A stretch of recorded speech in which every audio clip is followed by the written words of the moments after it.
So do you personally feel that you were well served by transitioning? I think transition has been an incredibly painful and destructive process in my life.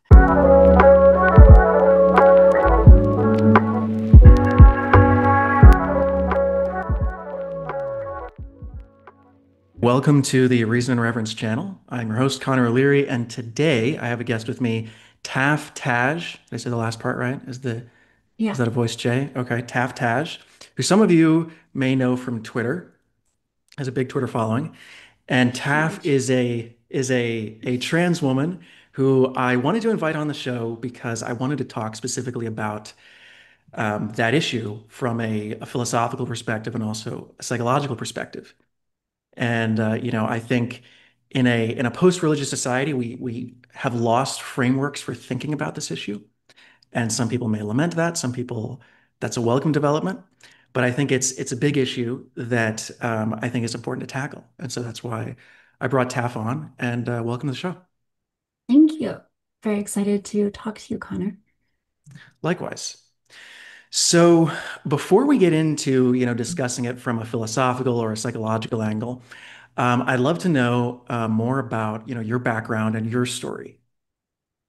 Yeah, I mean, what do you want to know? I guess on the trans topic, I came out pretty early when I was 14 to my parents, and I came out or I discovered that I was trans through a pretty unusual route, which is first of all browsing 4chan and seeing people talk about Bailey J, who once upon a time she was known as Line Trap on the internet because she was just like so pretty and she looked like a girl.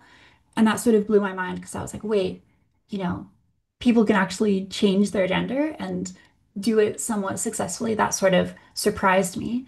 And then I read like academic papers on transsexuality and really identified with a certain typology that I think in retrospect maps pretty cleanly onto the kind of autogynephilic spectrum, which is maybe something we can talk about later in this conversation. But I pretty early on identified as this kind of like autogynephile type.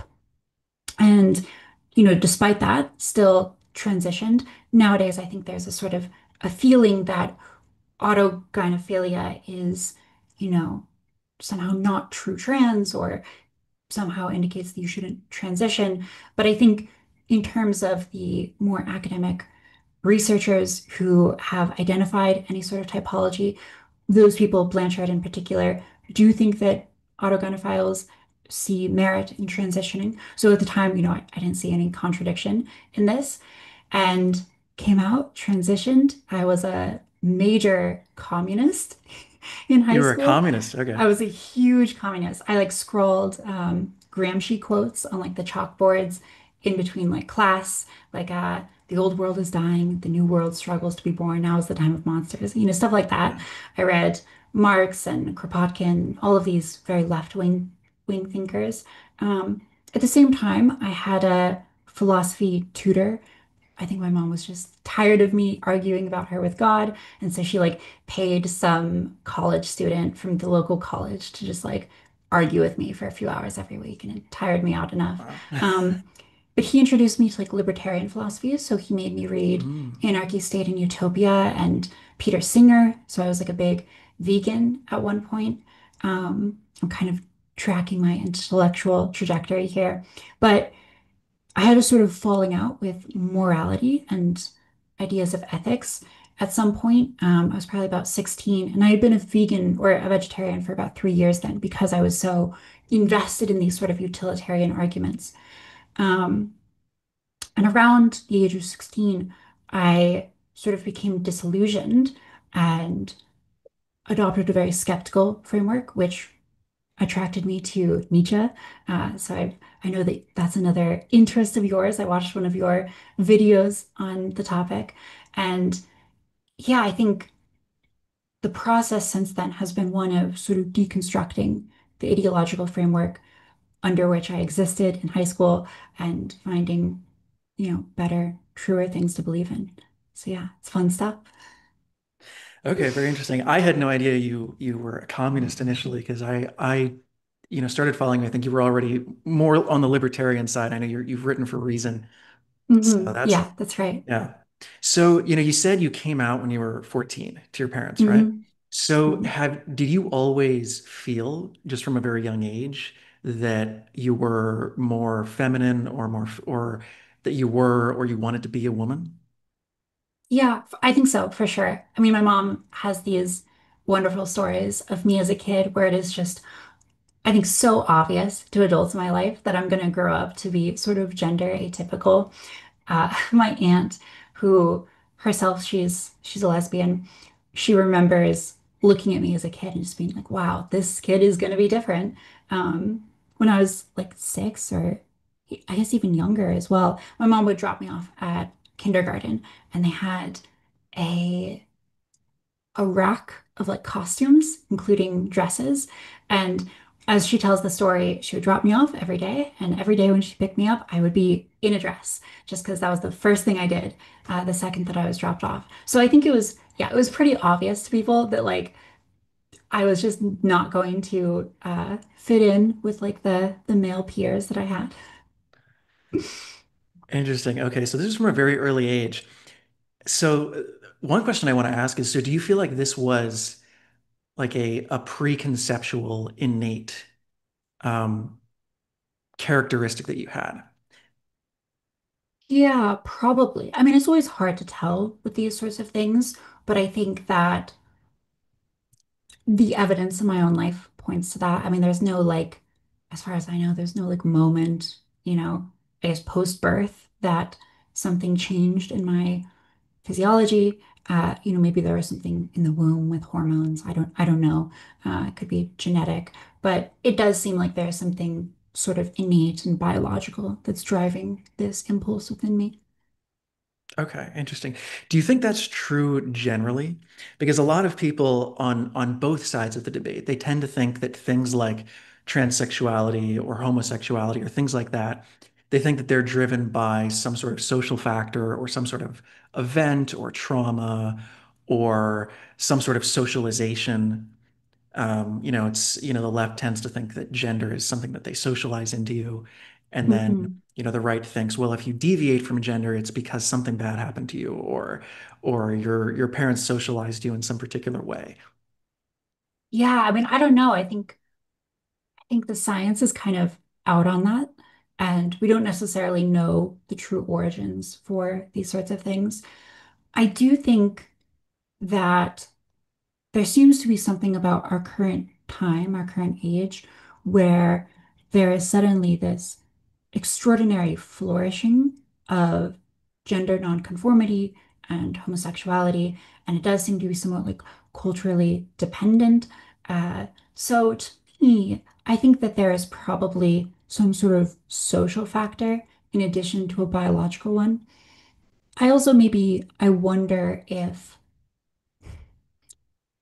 you know, we'll discover this as the conversation goes on. But I have very unpopular opinions about transness within the trans community.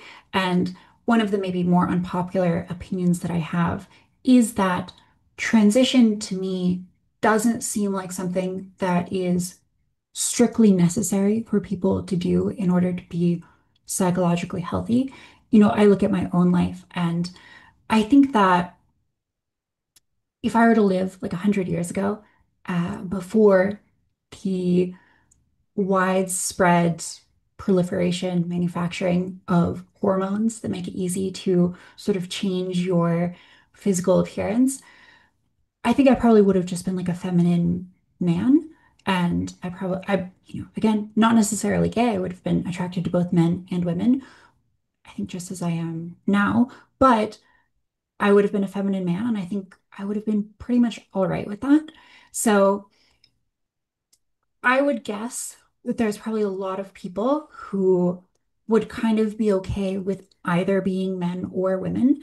And given the choice, they're experimenting with their own physiology.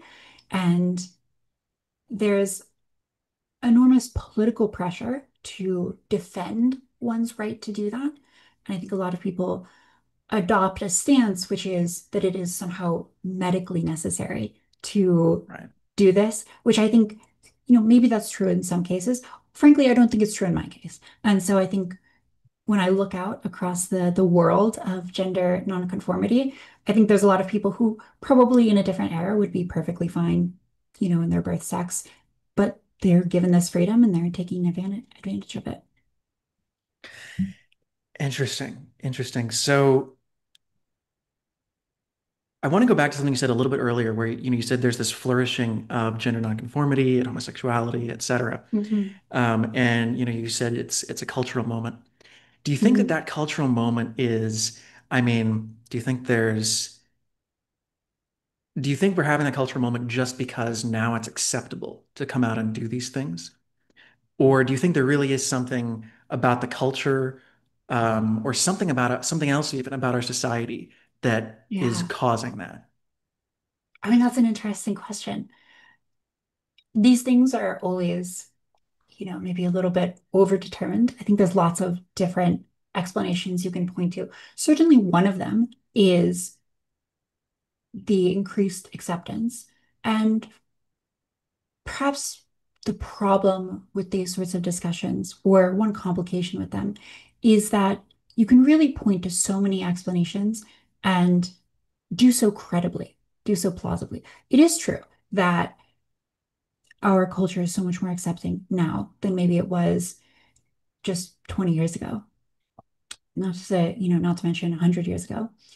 But also, I've pointed to one other option, which is uh, the ability for people to use medicine to change their body. So that's another one. I think we can imagine 200 years in the future, maybe it is so easy to change your biology that it's like a character select screen and people can just, do that willy-nilly. I think in that world, you might see even more gender nonconformity, right? Things might look a little bit like VR chat, where you have all sorts of biologically male, born male people who they appear as, large-breasted fox women or something, which is, totally ridiculous. But it's just, there's access. That's a point. Right. But third, and I think maybe more interestingly and controversially, is maybe this idea that the history of civilization is one of domestication. And modern man is to ancient man, maybe a little bit like a poodle or a shih tzu is to a wolf. And so we can look at these old histories. We can look at something like the Iliad, where there's this hatred and violence, and it bursts out. And the ancient people venerate it. They see Caesar as a god, and they see his genocide of his enemies as something victorious and morally righteous. And there's an approach to morality which is totally radically alien to us that we might shudder to understand as the ancients understood it. And every successive generation of humans, we are maybe breeding ourselves into a kind of passivity. And part of that, I think you could see the sort of estrogen dominance of our current age, even the sort of like mothering, uh, the mothering role that our government has stepped into. I think you can track that as part of a trajectory of increasing feminization.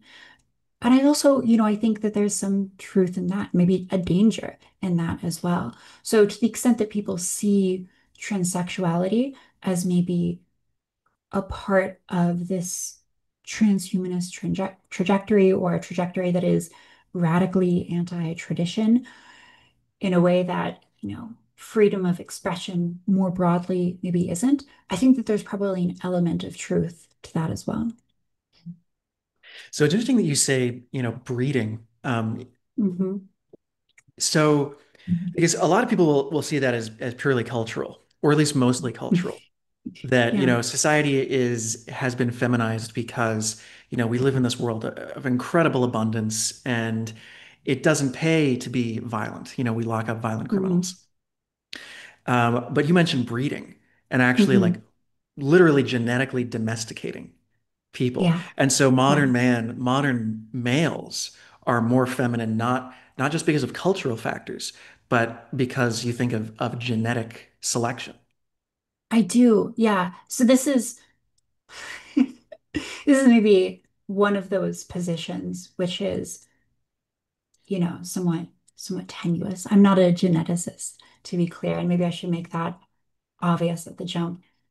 But at the same time, I think that lots of people, when they analyze the trajectory of culture or just culture in general, they underweight the genetic component, which I think is pretty important. I mean, look at Europe and look at how the Catholic Church institutes these bans on consanguous cousin marriage within Mhm. families. That maps really interestingly onto the decline of clannishness within Europe. And so you can see how, at one point, Europe is very clannish, and you look at somewhere like, Italy, Rome, where people in control are very nepotistic. They give out rewards to their family members. People kind of identify with their family. They're very much rooted in a sort of sense of lineage. You fast forward a few hundred years, and suddenly in, Sicily, you have this French king, Charles of Anjou, and he's hiring only Frenchmen. And the Sicilians there's this fomenting sense of Sicilian identity. And the family unit has extended beyond, just your cousins, but you start seeing everyone sort of within this same group. And that's related to I think that's related to a ban on cousin marriages in the sense that when you can no longer rely on having the clan structure being tied in with that, you are forced to rely more on your extended family, aka, your neighbors and your countrymen, who are all sort of genetically related to you, but more distantly than your cousins. And then you start having these broader identities, and then you start having nation states, and you have standing armies and whatnot. And not to pull Curtis Yarvin, but of course, there's so many more historical tangents you could go on this. Europeans end up crushing all sorts of other other what is it? People they go to war with these other groups, and other groups that are more clannish, they can't field the same standing armies as the Europeans. They're less united, and that turns out to be a pretty big advantage for Europeans. So I think there's something biological in that Europeans don't have that same interbreeding that causes them to have familial sentiment with their cousins, to identify with that to the same degree. Interesting. Yeah, that's a whole different rabbit hole we could go down. I should probably bring Razid Khan on for that Yeah, discussion. But for sure. so I do want to follow this tangent a little bit because Hmm. I wasn't expecting you to bring this up, but Hmm. if you think that modern men are becoming Hmm. more feminine as a result of genetic selection, Yeah. and as a result of, growing abundance and just a highly organized society where, raw masculinity just isn't as valuable. Um, do you think, what would it look like if that process continued? I mean, do you think that process Hmm. will continue and there will be increasingly fewer and fewer distinctions, or less, what's the scientific term for it? Divergence between male and female. There's a scientific term for it. There is. Um, I'm forgetting I'm it blanking as on it. well. It's D something, right? Um, Um, Sexual dimorphism. dimorphism. That's it. Oh my Yeah. God. Brilliant. Yeah, so do you think sexual dimorphism will decline over time, will continue to decline over time? Maybe. I mean, I think that we'll probably just become more and more divorced from our bodies to the point where, you know, evolution exerts less and less pressure on us. And so, one of the reasons why I think there's been a continued feminization of humans in general, domestication of humans in general, is because violence is a really difficult problem to solve. Violence is incredibly destructive, and that can be private or public, or it can come from the state or it can come from private actors who are sort of tyrannizing others, engaging in criminal activities. And so over time, I think that societies which are sort of more friendly and more communal, that can show care for each other and a variety of other factors, long-termist thinking and whatnot. These traits have been selected for in the population. More recently, I think probably different factors are going on that are occurring that are causing this increased feminization, this uptick in the past 50 years. Probably more environmental things like pollutants or microplastics or things like that, or economic factors, right? Like, you know, uh, physical strength isn't nearly as prized as it once was. So Right. if we take those factors and we extend them out into the future, and work becomes more and more dependent on minds.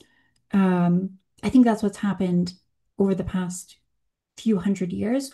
Going forward, I think we'll probably automate more intellectual labor as well, in which case, you know, I think humanity might kind of be trapped in a sort of stasis where there isn't really pressure to evolve and there's not really pressure to further feminize people because we might just solve the violence problem, right? It might be the case that coordination between humans, that's something that we can offload intellectually onto thinking machines, in which case, you know, further biological modification of the human organism itself is less necessary or more optional, right? More like a character select screen.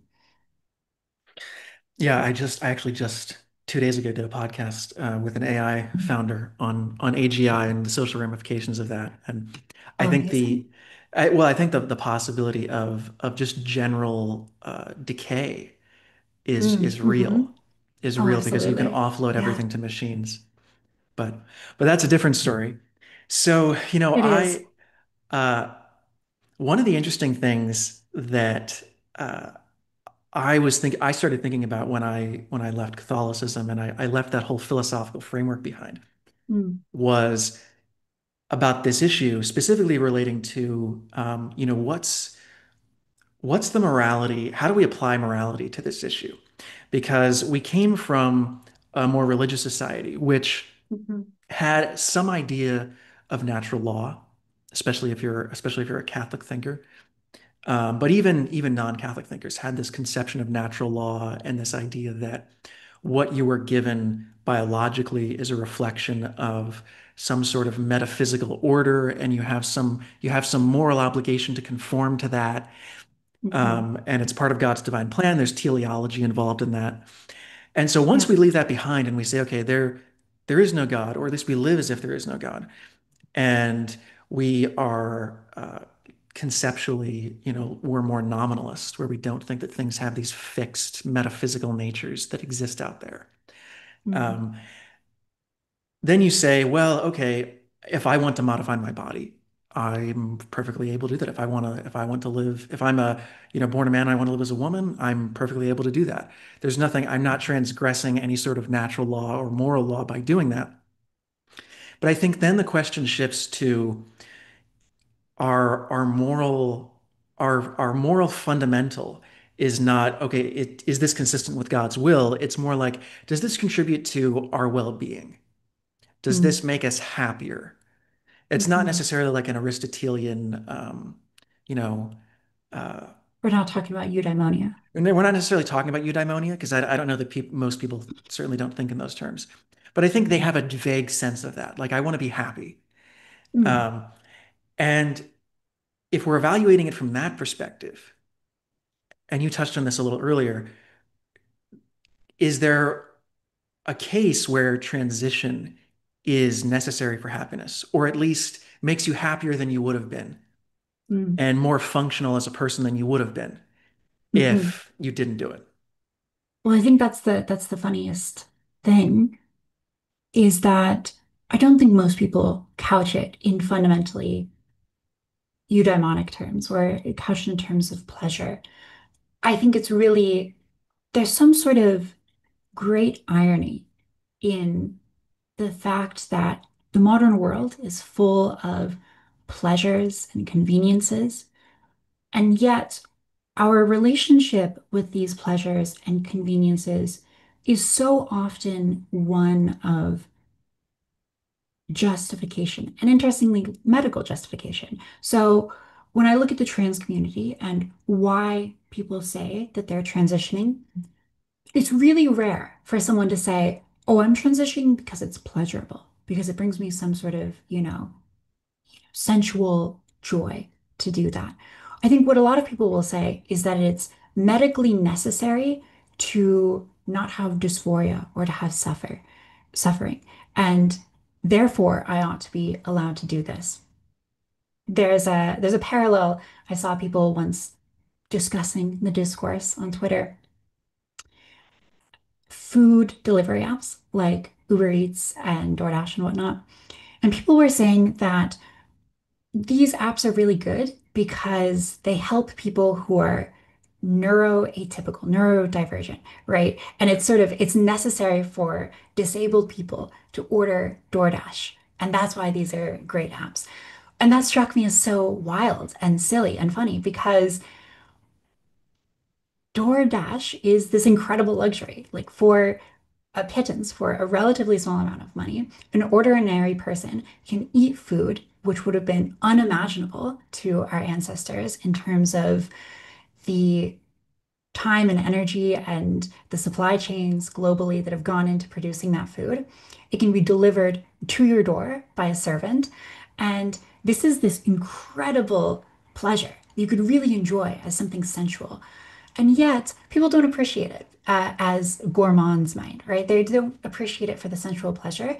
They sort of justify it in these medical terms. And that's what I see happening in the trans community and perhaps societally at large, is people who are surrounded with pleasure and yet not sensualists, not romantics, not gourmands, but rather they justify it with all of this kind of necessity, which I think is sort of strange and sort of it it betrays the actual, for me, the actual value of these things. So, I think it might be more honest if people couched it in those terms, in terms of avoiding suffering in as terms opposed to. of pleasure. Because I think lots of people fundamentally are doing things for pleasure, but they internalize it. They understand it as something like that is medically necessary, which, you look into the research on HRT, it's not actually that strong. The evidence for it being medically necessary is actually not super robust. There is evidence. I don't want to say there isn't, but it's not as strong as many people would think. Well, it's interesting that you mentioned, they don't talk about pursuing it for a positive good of pleasure Hmm. or well-being. Um, they talk about, oh, I need to do this, or I'm going to suffer, or I'm going to Hmm. commit suicide, or Yeah, I'm gonna something. die. Yeah. Yeah, I'm going to die if I don't do this. Hmm. And that's psychologically interesting to me because It is. I think the one indication of a healthy psychology is if you pursue goals for the purpose of your well-being and you consciously Hmm. pursue them for the purpose of your well-being or pleasure. Personally, I don't consider pleasure in and of itself a worthy goal. I think it's more of an indication of well-being. Um, but uh, I think that's the mark of a healthy psychology. And I'm pursuing these goals because it contributes to my well-being, it brings me joy, etc. And I Hmm. think it's a very bad sign if someone talks about their goals, their pursuits, the things that they're doing in terms of avoiding suffering. Hmm. I think that that generally means that there's something, it usually indicates that there's something in their psychology, some aspect of their experience that they're just trying to avoid. They're just trying to Hmm. avoid something negative. And they're usually missing the full context of what that negative emotion or that suffering actually means and why they're experiencing it. And they're it's not repression, but it's similar. They're just trying, they're doing something in order to avoid facing something difficult. Mm, And if they actually face that difficult thing, they might come out on the other side of it actually feeling better, actually with a greater sense of well-being. But they're mm, just trying to run away from that. They're just trying not to feel discomfort. And I think that's generally a sign of neurosis. mm, And Jung says this. He says something like, you suffer from a neurosis when um, neurosis it's something like it's the suffering you experience when you avoid the legitimate suffering. mm. Interesting. You have Yeah. the secondary suffering of neurosis. And Mm, I think, just based on observations that I've made, that does seem to be occurring with a lot of trans people. There is some sort of suffering that they're avoiding. Um, and if they chose to actually face up to that and integrate it, then maybe they wouldn't transition, or maybe they still would transition. Maybe it turns out it's the thing to do for their well-being. But I think that's a red flag for me when people couch their goals in terms of avoiding pain. interesting. So what do you think that they are avoiding that they really need to grapple with? Well, I wouldn't know. I mean, I think it's probably individualized. Mm, Um, it's probably individual to them. I mean, off the top of my head,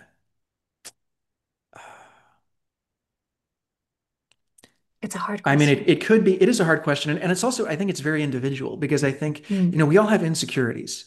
We all have some hmm sort of insecurity that we have to grapple with. And especially when we're young, when we go through that teenage and then early 20s period, and we're trying to become adults and we're trying to become members of society, all of our insecurities come out. hmm And we're really exposed and vulnerable emotionally. And I think it's quite possible that someone could see transitioning as a way to compensate for insecurities, as a way hmm to cover up insecurities or escape insecurities.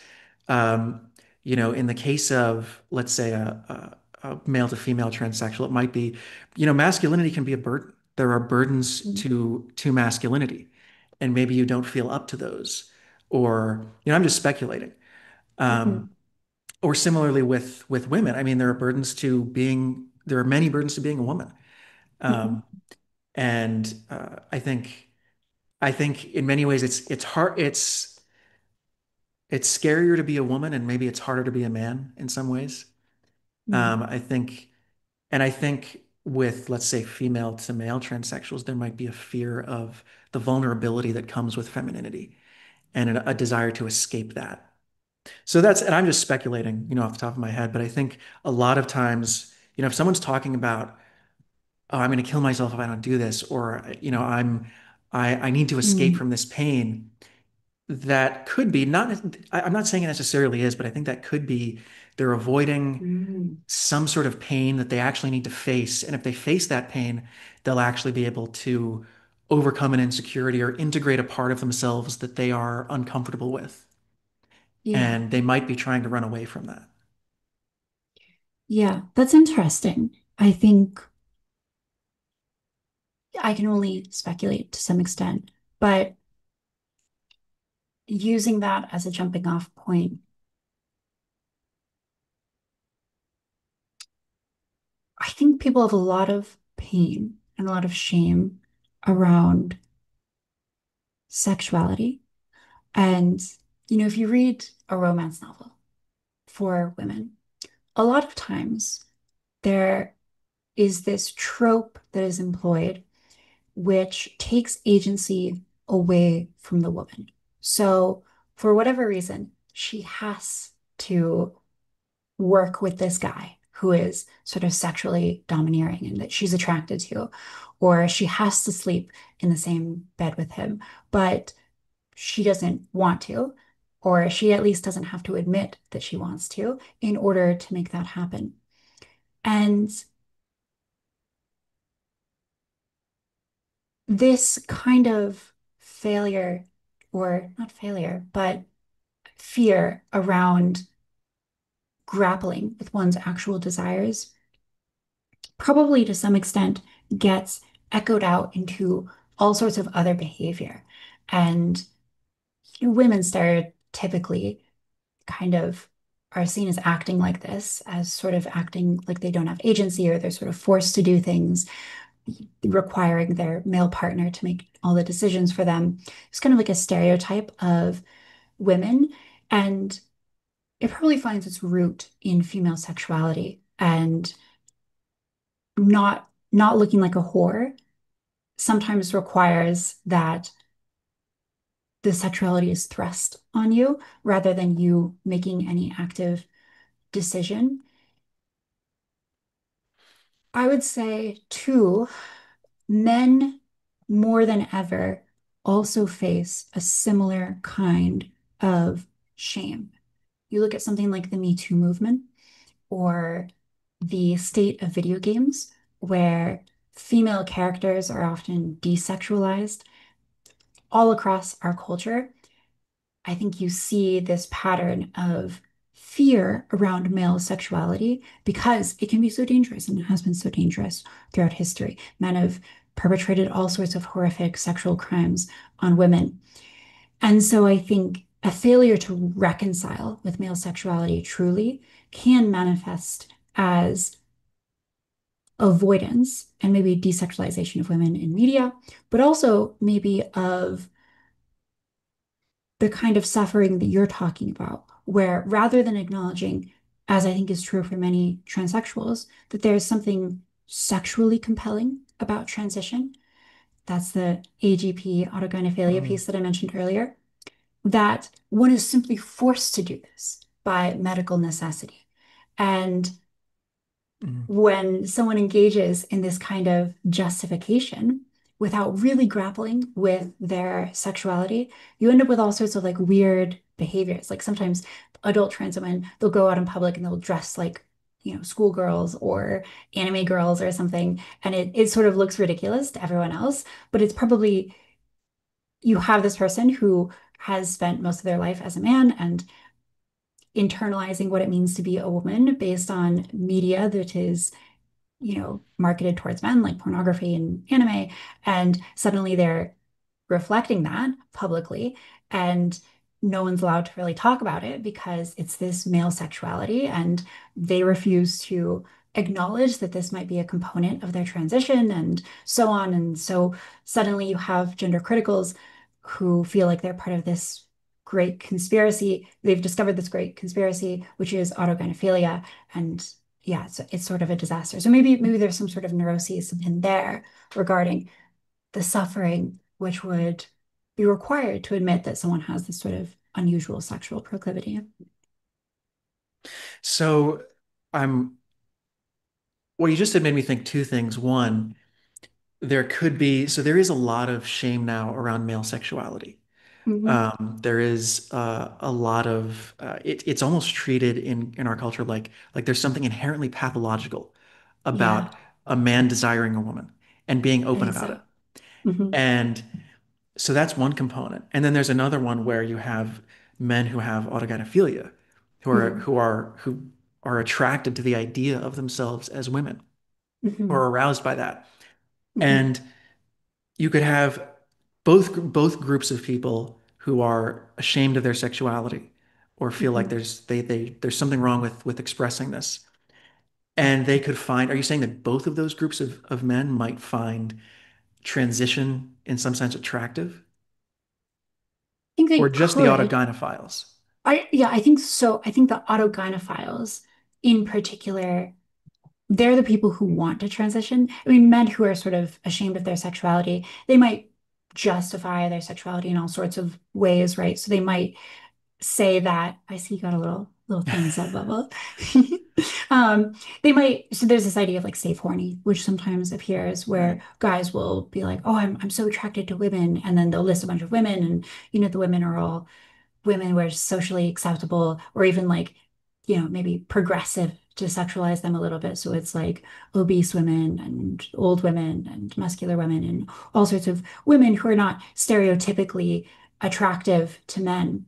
So I think maybe that's one way it can manifest for probably most men. But if you have a male who has the kind of erotic target location error, which is just to say that in some sense, their sexuality is turned inwards. So they can be aroused by themselves. That kind of person is going to be aroused by fantasies of sexual transformation, and they might justify those fantasies by saying that they are actually a manifestation of a medical necessity rather than any kind of scary or serious sexual desire. Right, interesting. So that also makes me think of another phenomenon which I've heard about. I don't know how widespread this is, or if Mhm, it's just one of those things that people found, that went viral on the internet because it's a wild thing. But incels who transition, mhm. Yeah, because that transition. strikes, yeah, because that strikes me as something like, oh, I failed as a man. Like I'm not up to the task of being a man, so I should just Mhm. become a woman. Yeah, That strikes me as fascinating. exactly that phenomenon. Yeah, I think there's also maybe an element of possessing a woman truly. Like if you become a woman and suddenly you have breasts, then that's like those are breasts that you can look at anytime and you can like touch anytime. And like you don't have to ask for permission because they're yours. So maybe there's like a weird element there as well in possession. Funnily enough, the term I think for this that gets bandied about is transmaxing. And a picture of me appears in the transmaxing manifesto as an example of like, There's a transmaxing manifesto. there is, yes, Okay. and an old picture of me from when I was 18, uh, like a transition timeline. So it's a picture of me when I was maybe 13, and then a picture of me when I was 18. That appears in the manifesto. Interesting. Yeah, Interesting. fascinating. Um, and there's so much more to say about avoiding pain as well. But I don't know if you want to go down that road. I want to sort of let you direct the conversation. Well, yeah, well, one of the things that I really want Mhm. to, I think we should dive into that more because I think the fundamental question, at least from my perspective, when it comes to the phenomenon of transsexuality is, does it will it con will transitioning contribute to an individual's well-being, or will it not? And I think that's a very individualized question. I think it depends on the person. I used to be very skeptical that there were any cases of it where that would be the case. Mhm. And then Brianna Wu actually sort of changed my mind a bit on this because I listened Mm. to her story, and it opened my mind to the idea that, okay, well, there could really be, for certain people, a biological basis for this. Um, Mhm. you know, I'm a firm believer that what gender as opposed to sexuality, so that the different behaviors and emotions and personality, let's say, that goes along with your sexuality, is heavily influenced by biology. I don't think it's Mhm. the only thing, but I do think it is heavily, heavily influenced. And so it's not implausible to me that someone, like you were saying earlier, could, hormonal exposure in the womb or something genetic could genuinely be more comfortable and happier, living as the opposite sex to the extent that they can, because right now we don't Mhm. have the ability to fully transition biologically. Um, and I think that's really the fundamental question. And I think that's a different question from a political question, which is, should we allow people to do this? And I think, Mhm. I mean, I think if you want to do it, regardless of whether it's going to be good or bad for you, you should be allowed to do it. But I think as a society, we need to develop a moral framework that allows us to talk about this, not just in terms of should people be allowed to do it politically, but what kind of framework do we apply to determine if it's really a good idea for someone morally, if it's good for Mhm. their life? Yeah.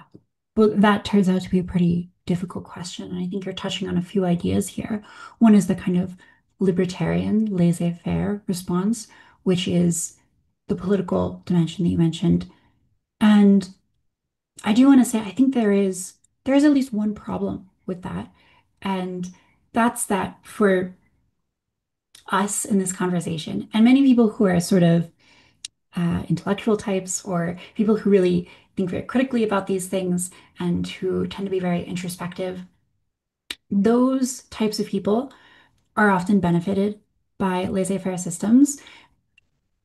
And it's often the most vulnerable people, so people maybe on the left half of the bell curve, or people who are dealing with, mental health issues, these people they suffer under more laissez-faire systems because they aren't quite rational and they make decisions which are ultimately self-destructive. So earlier you mentioned this Christian framework where the body can really be seen as something given to you by God and that you take care of, and you don't want to abuse it because ultimately you want it to go back to heaven and you know, to be returned.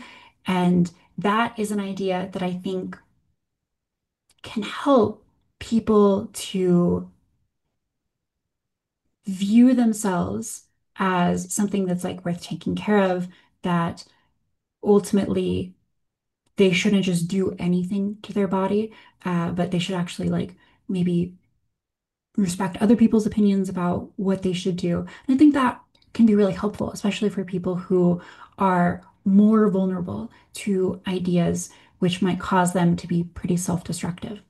So I think there's probably a place in society for morality and for a common ethic about how people should relate to their bodies, which does in some way take some individuality or some freedom away from people. I think there's probably a place for that.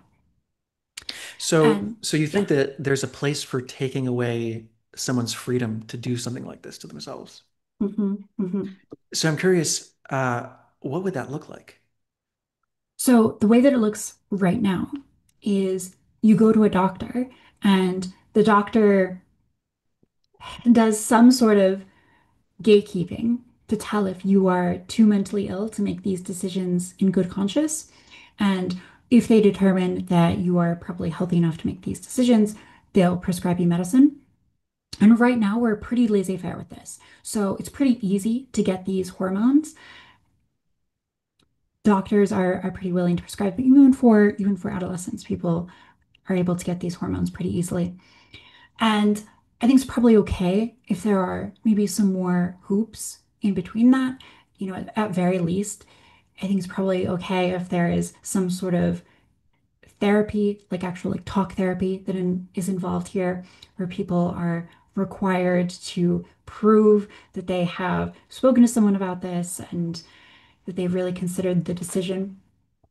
That used to be pretty standard for how people got hormones. So like when I transitioned, I had to speak with therapists for months and months and kind of get the sign off. I think that's especially good for children. I think for adolescents, there should be many experts involved here. They should be critical experts, so not just experts who are there to affirm and sort of not be challenging, but people who are actually going to challenge these children and make sure that it's really a good decision for them.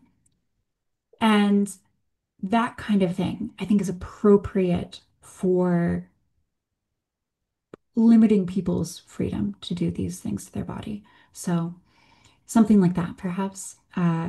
So again, it doesn't need to be like super complicated, but there probably should be some limits here. Interesting. That sounds reasonable to me. I mean, if you can evaluate someone's capacity to make a decision like that in an objective way, in terms of, Mhm. you're not suffering from some sort of severe mental illness. That to me sounds reasonable. And I think that that definitely fits in with the standard of, is this going to contribute to your well-being? Is it Mhm. is this not necessarily, necessary to your well-being, but will it contribute in the end, I think, to your well-being? Yeah. Well, there's also research, lots of literature on whether or not hormones and surgeries ultimately benefit someone psychologically. And I think the conclusion is that there's probably a small positive benefit for trans people who undergo these things. And the research isn't amazing. It's it could be better in so many ways. There's all sorts of methodological problems, but best evidence that we have now, I would say that there's probably a small benefit. And a lot of trans people, it's sort of neutral. They aren't benefited or harmed. Lots of trans people will report strong benefit. Overall, it seems to be, kind of moderate. And yeah, That's ultimately, like, I think, a good sign that at the very least, it doesn't seem like a lot of these people are being harmed by transition.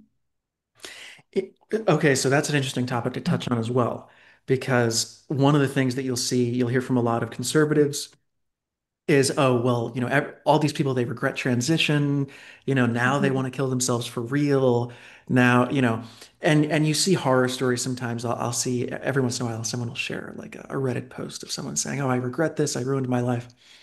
So how common do you think that is? Mm.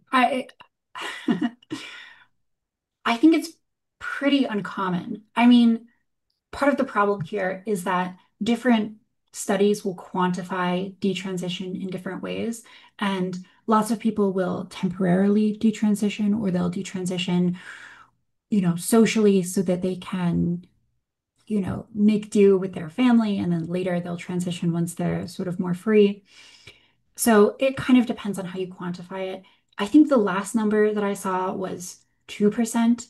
Um, and to some extent, I think that these numbers will be higher when the gatekeeping standards are lower. So if you make hormones really readily accessible, lots more people will transition.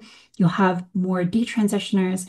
And part of that is the standard of people that you are letting transition, standards much lower. And so you end up getting more of these vulnerable people who are sort of they're swayed into transition by social factors, but it might not be a good decision for them ultimately.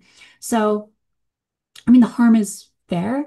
And like with any sort of medical intervention, there's a real risk here.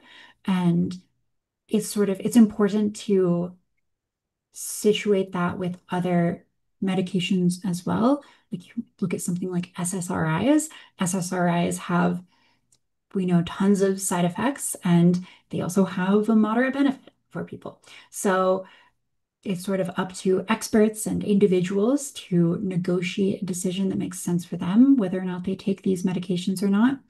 And I think a similar problem exists for transition. But yeah, I don't know. Some people are certainly harmed by it, and it's important to factor that in when making these decisions. Yeah. I think that also there seems to be a social contagion phenomenon among Probably. especially adolescents, And adolescent where women, yeah, girls, yeah. yeah. I'm curious if you have a stance on that. Like, do you think that that's a major issue? I think so. Yeah. I mean, I think we'll probably look back on this time period, maybe a little bit like we looked at anorexia in the 2000s, Mm. where lots of young women were doing these things to their body, starving themselves, forcing themselves to puke up food. It was wildly unhealthy. It spread socially. I think we'll probably look at some element of transness the same way. And that element doesn't explain all of the young female people who are taking testosterone, but my bet is that it explains a lot of them, especially a lot of the most recent cohort of transitioners. If you look at the graph of transitioners, the graph for male to female, it's like pretty steady. It goes up a little bit. The graph for female to male is like boom. It goes up like crazy. And that indicates to me that there's probably something special happening in this population, which really needs to be attended to. Right. So that was another question I wanted to ask, which is, do you think there's a significant difference psychologically between male to female and female to male transitioners? I I think so. And this is like such speculation on my part.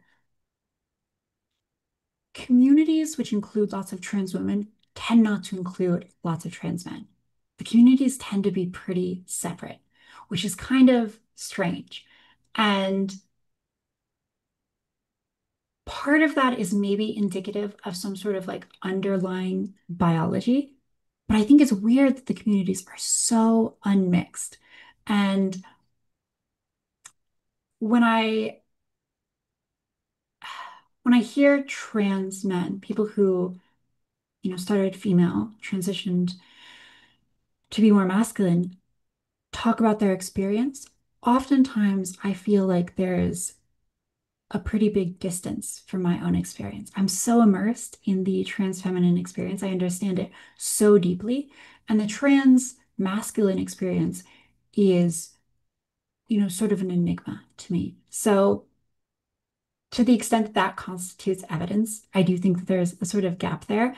It's really hard for me to evaluate how much of that gap is difference in like origin or cause for these experiences. But yeah, I would say that there's a gap. So, you said you when you talk to transmasculine transitioners, you have a hard time relating to their experience. What specifically about their experience is difficult for you to relate to? Mm. I mean, again, controversial things that I'm going to say here. It seems a lot of times much more feminine than my experience, which is weird because obviously I present much more femininely than these people. But the way that trans men sort of talk within their own communities, I feel like I'm looking at like a Tumblr community and the sort of feminine social norms that govern that seem to apply within trans masculine communities. The way that people talk about things, it feels very like female coded to me.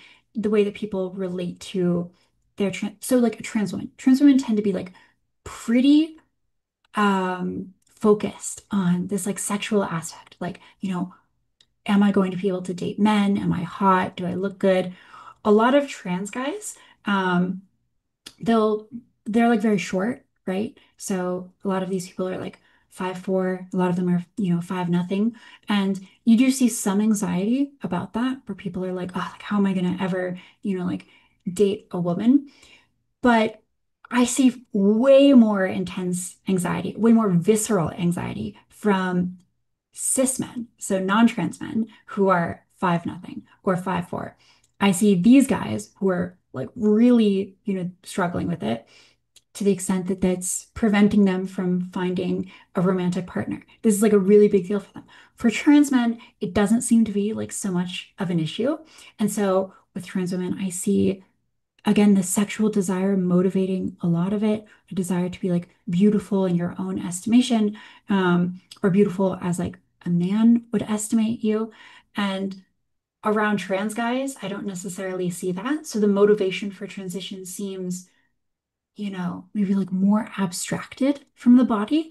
And if you know anything about female sexuality, this seems kind of predictable. Women will often fantasize about monsters or what's important is like the context in which the sexual encounter takes place. So it's the fact that he's like a businessman or a CEO or an elf prince or whatever that really matters, more so than the visual aspect, which men look at pornography, it's visual, women read books. I look at the way that trans men relate to their transition. It seems kind of more abstract. So yeah, it feels different, but maybe the origin's sort of similar. I'm not sure. Okay. So you said that they have more female coded norms. It's like a more it's a transmasculine space feels to you like it's female coded in some sense. It's more Tumblr than 4chan, It's more yeah. Tumblr than 4chan. Yeah. So are you saying that um trans men are not are not psychologically masculine in the same way that a trans woman might be psychologically feminine? Or maybe a trans man is psychologically masculine in exactly the way a trans woman is psychologically Logically feminine, feminine. which is to say, like, ultimately influenced by their natal sex in a profound way. And that manifests in different ways. I would say that a trans men often seem psychologically masculine in a way that non-trans men are not, right? They seem to relate to masculinity in very different ways. Now, again, maybe part of that is just like culture. Like maybe trans men tend to be like far more progressive on average than cisgender men. I would bet that's true. And I would bet that progressives and conservatives have very different ways of relating to masculinity. So there's it's difficult to tease out the signal from the noise here to know exactly what's going on, but there does seem to be a difference. Okay, and so in your experience, just talking to trans men, I mean, are they do they experience um, you talked about feeling, wanting to wear dresses and feeling feminine from a young age. Mhm. Is it common for them to experience that in reverse? Think so. I mean,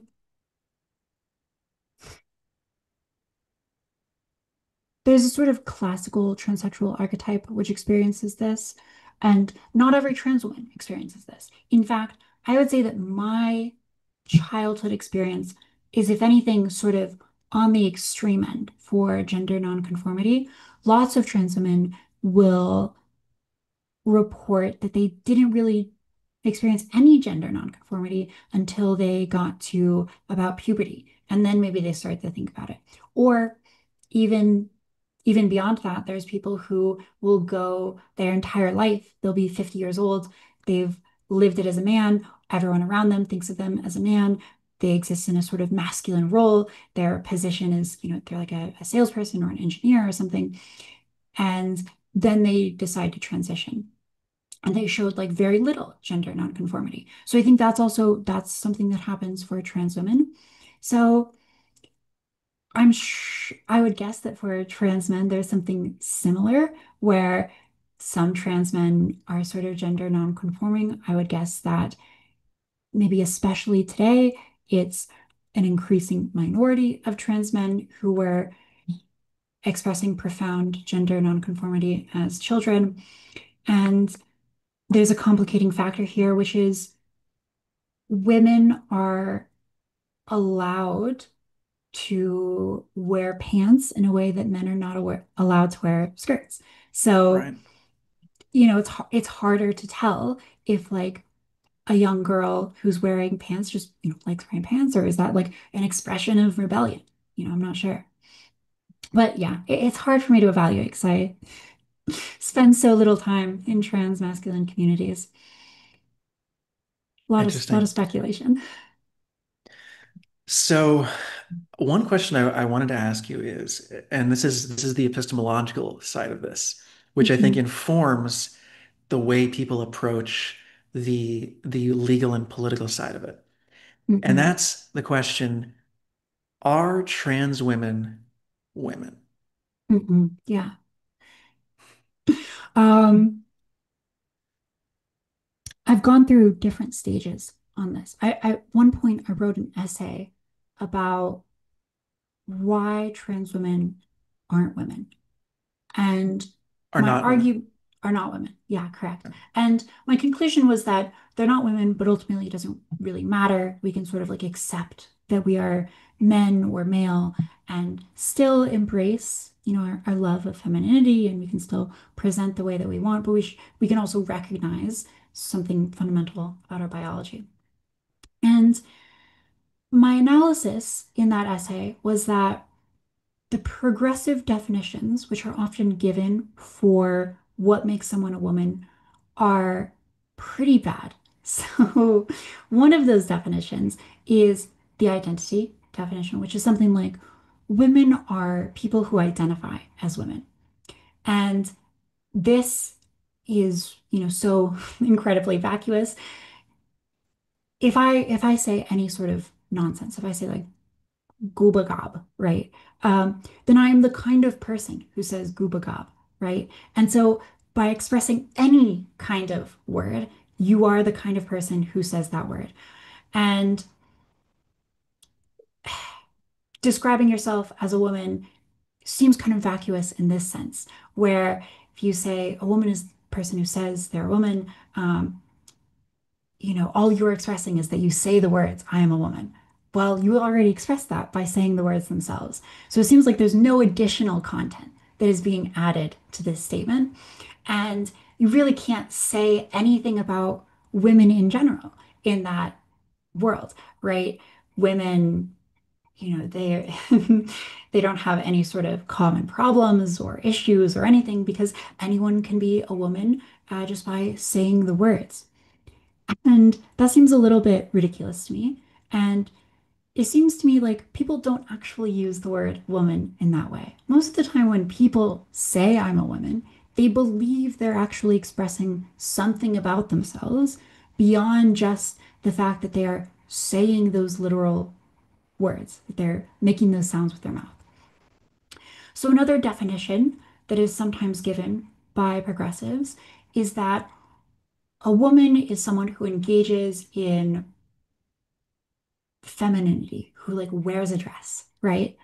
And this definition also seems kind of problematic because by progressive standards, women ought to be able to do whatever they want and express themselves however they wish. And they, a woman who is very butch, who presents very masculine like a man, most progressives would say that she's still a woman and she ought not to be bound by a definition which is based on stereotypes. This is what a lot of TERFs or, I say TERFs, gender critical feminists will say. They'll make this critique about this definition, and they'll adopt a sort of biological definition, which is a woman is a female, someone with, large gonads. And that definition is attractive, I think, because it doesn't moralize in any way. It doesn't make any cast any dispersions about behavior. It just says like a woman is this sort of biological fact in the way that like having a penis is a biological fact, having, blue eyes is a biological fact, and you ought to be able to do different things with that, but it just sort of is what it is.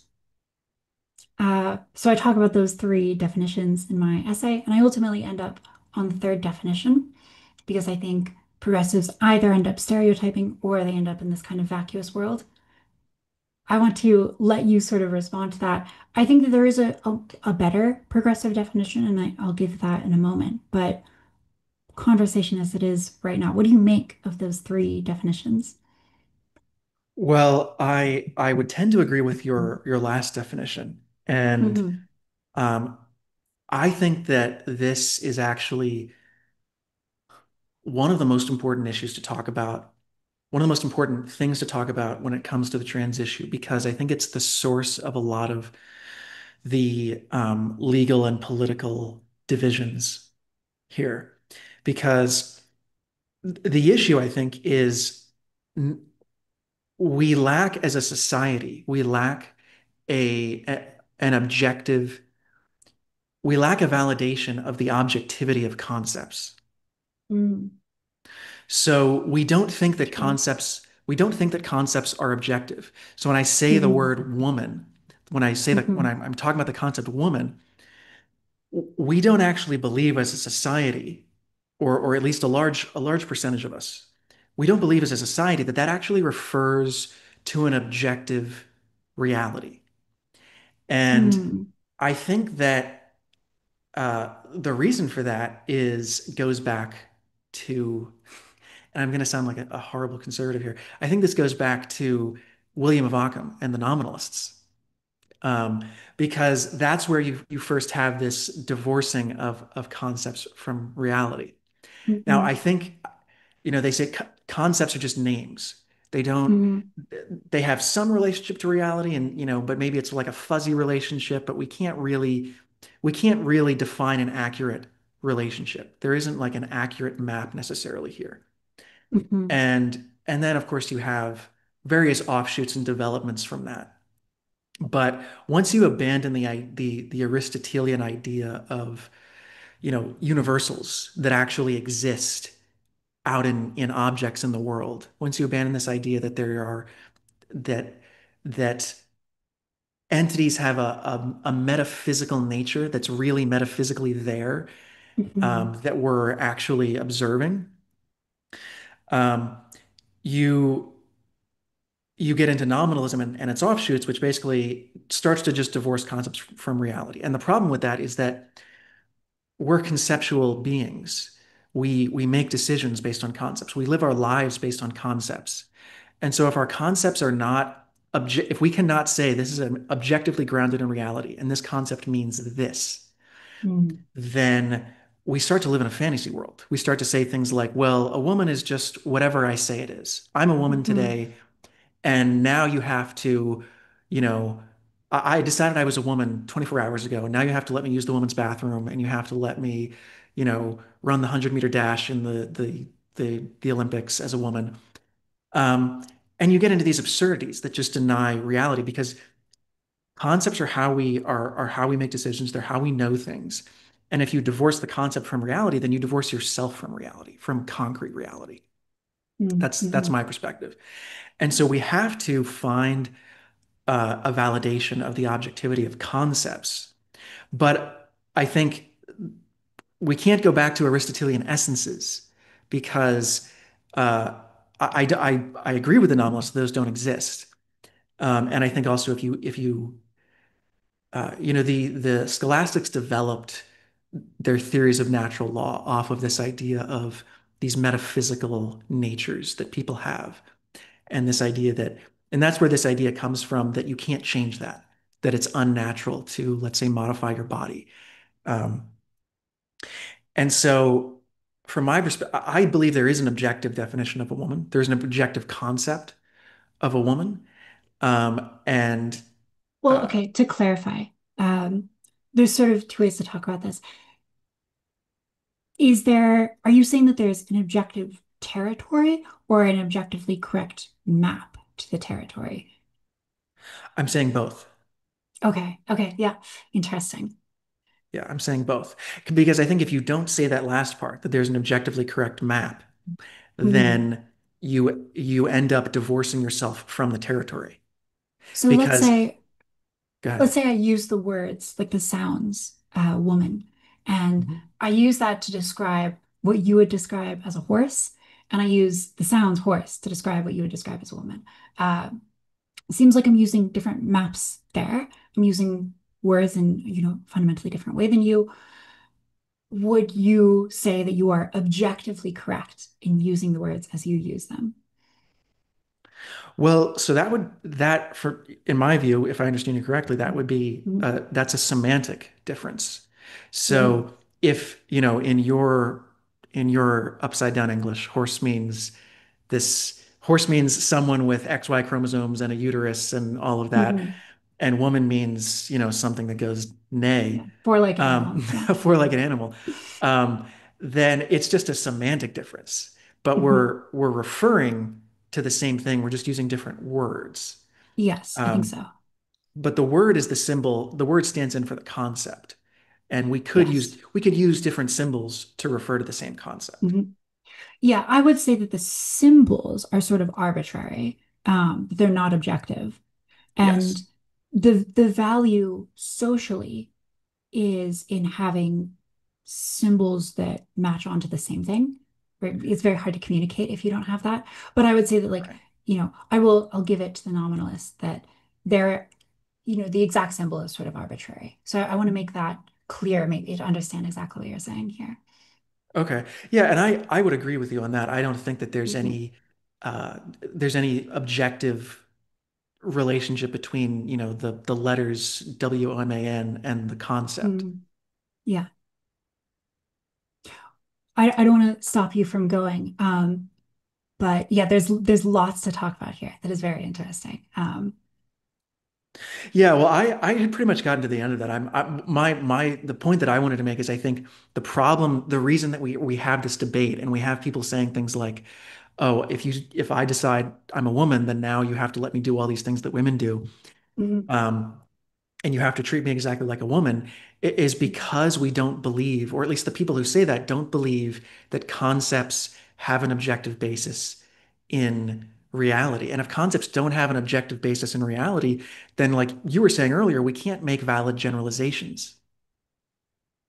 Yeah. Well, yeah. I I will say I think there's a really profound way in which they do believe that the words have meaning and have some objective pull on the world. And I think that that meaning is the basis for which one makes the claim that because I am a woman, I ought to be able to go into the women's bathroom. I think by making that claim, you do reveal that woman as a concept actually has like a concrete meaning and it entitles you to something, to a space. So there's this kind of weird language game that is maybe being played here where simultaneously woman is an empty category which can be simply identified into, and yet it really does mean something about what you are allowed to do in the world. And so yeah, I think that there's certainly an issue there, which is maybe like a little bit distinct from just having like a vacuous category, which is also an issue in of itself. Um, but yeah, I don't know. What do you make of that initial? Well, what I would say to that is um, what you're essentially doing is you're privileging an arbitrary concept over Mm, the concrete reality. So you're saying that instead of saying that the concept has to be has to be derived from the concrete reality, you're saying that by simply invoking this concept, the mhm, concrete reality doesn't matter. It doesn't matter if I have a penis. It doesn't matter if, I mhm, have high testosterone.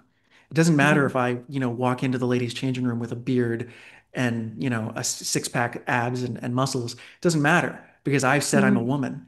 And now mhm, that has some magical effect on concrete reality, even if we can't see it. And it gives me access to this. And that's what one of the reasons I think that's where that if you say that concepts are arbitrary, I think it leads you to that, to basically saying that concepts control reality mhm, because we have to live in the world of concepts because we're human beings. We can't mhm. not live in the world of concepts. And Yeah. so we either live in a world of concepts that are derived from reality and have to be validated by reference to concrete reality, or we live in a world of Mhm, concepts that's just whatever I say. mhm. That's my Yeah. perspective. Well, I think you're getting at something very deep culturally and philosophically that goes back to a lot of what we were saying previously. Um, Nietzsche, for example, he has this great passage where he's talking about Thucydides, who's this Greek historian, and Thucydides is talking about the Peloponnesian War. And he describes how the Athenians are going to this, I think it's the Athenians, they're going to this small city-state in Greece, and they're demanding that the city-state help them in their war. And their justification for this is something like, do it or we will just kill and enslave you. And Thucydides has this famous line, uh, the strong do as they will, and the weak suffer as they must. And Nietzsche really admires this old kind of Greek approach to exerting your strength in the world. And it's so different from making an argument because the Athenians don't feel a need to make the argument. The argument is kind of for the weak here. And I think that when we talk about the conceptual world and how people engage with power and trying to get people to do as they want, the old way of doing that is through force, through physical brute strength. And the way that we, for the most part, get people to do what we want in our modern world is through guile. It's through engaging with the world of concepts and sort of arguing people into it. And that's because we don't have the ability to engage in force. We don't have, the state has monopoly on violence. If we try to force someone violently, we'll get thrown in jail. And so we've adopted this sort of collective arrangement that is the state having monopoly on violence because it is in some ways preferable to anarchy and tyranny, where people are, where life is nasty, shortish, and brute, as Hobbes would put it. Instead, we have this Leviathan watching over us. And as a result, people engage in what I think is fundamentally a feminine mode of exerting power. Women historically didn't have the brute strength necessary to exert themselves. And so they existed in this world of concepts. And I think that for that reason, women have historically been associated with magic. And there's a real way in which, I take this chapstick here, and this chapstick has, probably 20 trillion atoms in it. Let's say I can't grapple with all of those atoms individually. And so waves of sense data, they collapse when I look at this into a concept, which is chapstick. So there's like a physiological reason why we can't engage with reality directly, but it's sort of mediated by these concepts. And argumentation words, they give us the ability to modify the concepts in people's brains, and in doing so, profoundly alter how they engage with reality itself. So, as society has gotten safer, as man has gotten more domesticated, we've adopted more and more of this feminine mode of argumentation. And as you say, I think it's pretty core to human experience, the fact that we engage with the world in this realm of concepts. Um, at the same time, I would say, yeah, I would say that there's a real way in which, as someone's conceptual framework, their ideology, as it diverges from reality, uh, reality cannot help but reassert itself, often violently. And so you see in ideological regimes, the communist, the Soviet Union, elsewhere, ideology diverges from reality, and then it collapses violently. And suddenly, you're back in the world of the real. So for that reason, it's really important to keep in mind what is like actually happening here. We can't live just purely in fantasy because we are ultimately embodied beings. And so there is something sort of disturbing to me about the fact that progressives especially seem willing to exist in this world which is divorced from reality. At the same time, to sort of give them their due, it does seem like progressives do mean something when they say the word woman. So I don't think that progressives just mean, anyone who says that they're a woman is a woman. I think that they probably would say, if they were to articulate it more thoroughly, that a woman is someone who says they're a woman, believes so genuinely, and is referring to some sort of real concept.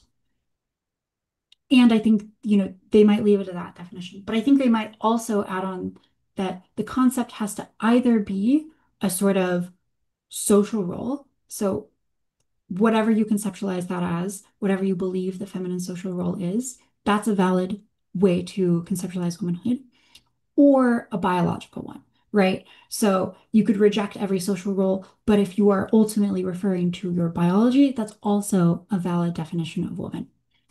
And so I think that they would say, you know, bathrooms for women are bathrooms for two groups of people: one, females, and two, people who genuinely, adopt a feminine social role. And that is a little bit different from saying that like anyone with a beard, because it sort of tautologically precludes someone who is just identifying as a woman in order to get into the bathroom and like, see women through the stalls, right? So I think maybe progressives mean something like that.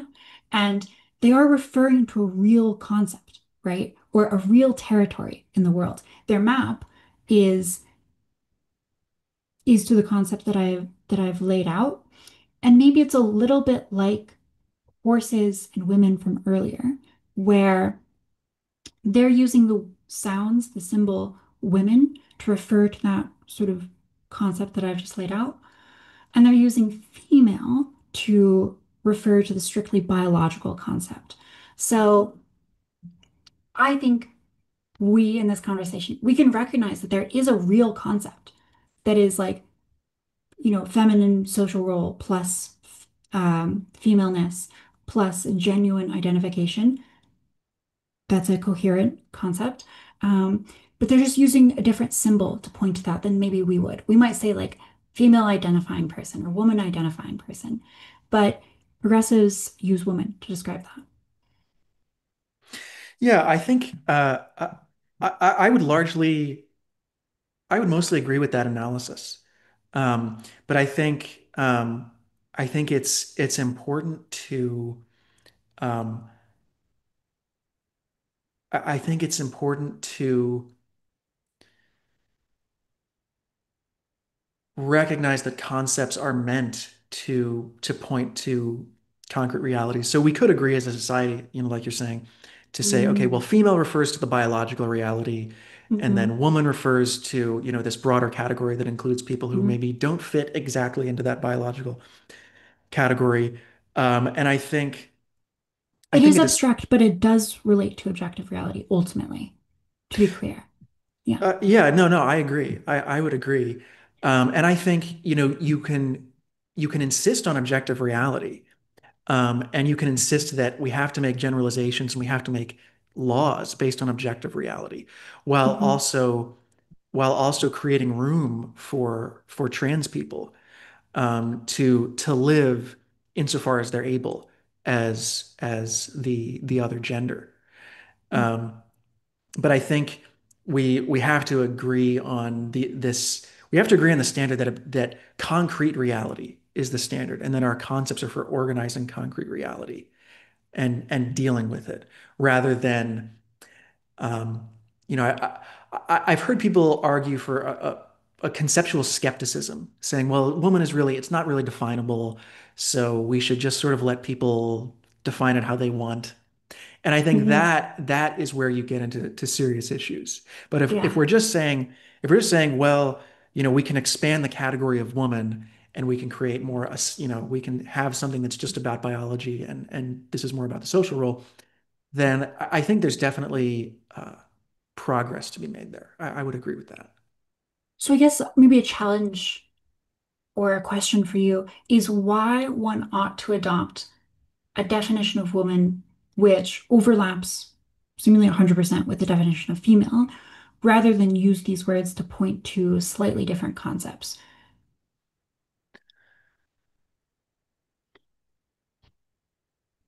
I don't know that I would be against that necessarily. I mean, Mm, if we could agree socially, because I don't think, like you're saying, there's no intrinsic or objective relationship between the word and the concept. mhm, But mhm. there is an objective relationship, not intrinsic. There's an objective relationship between the concept and the concrete.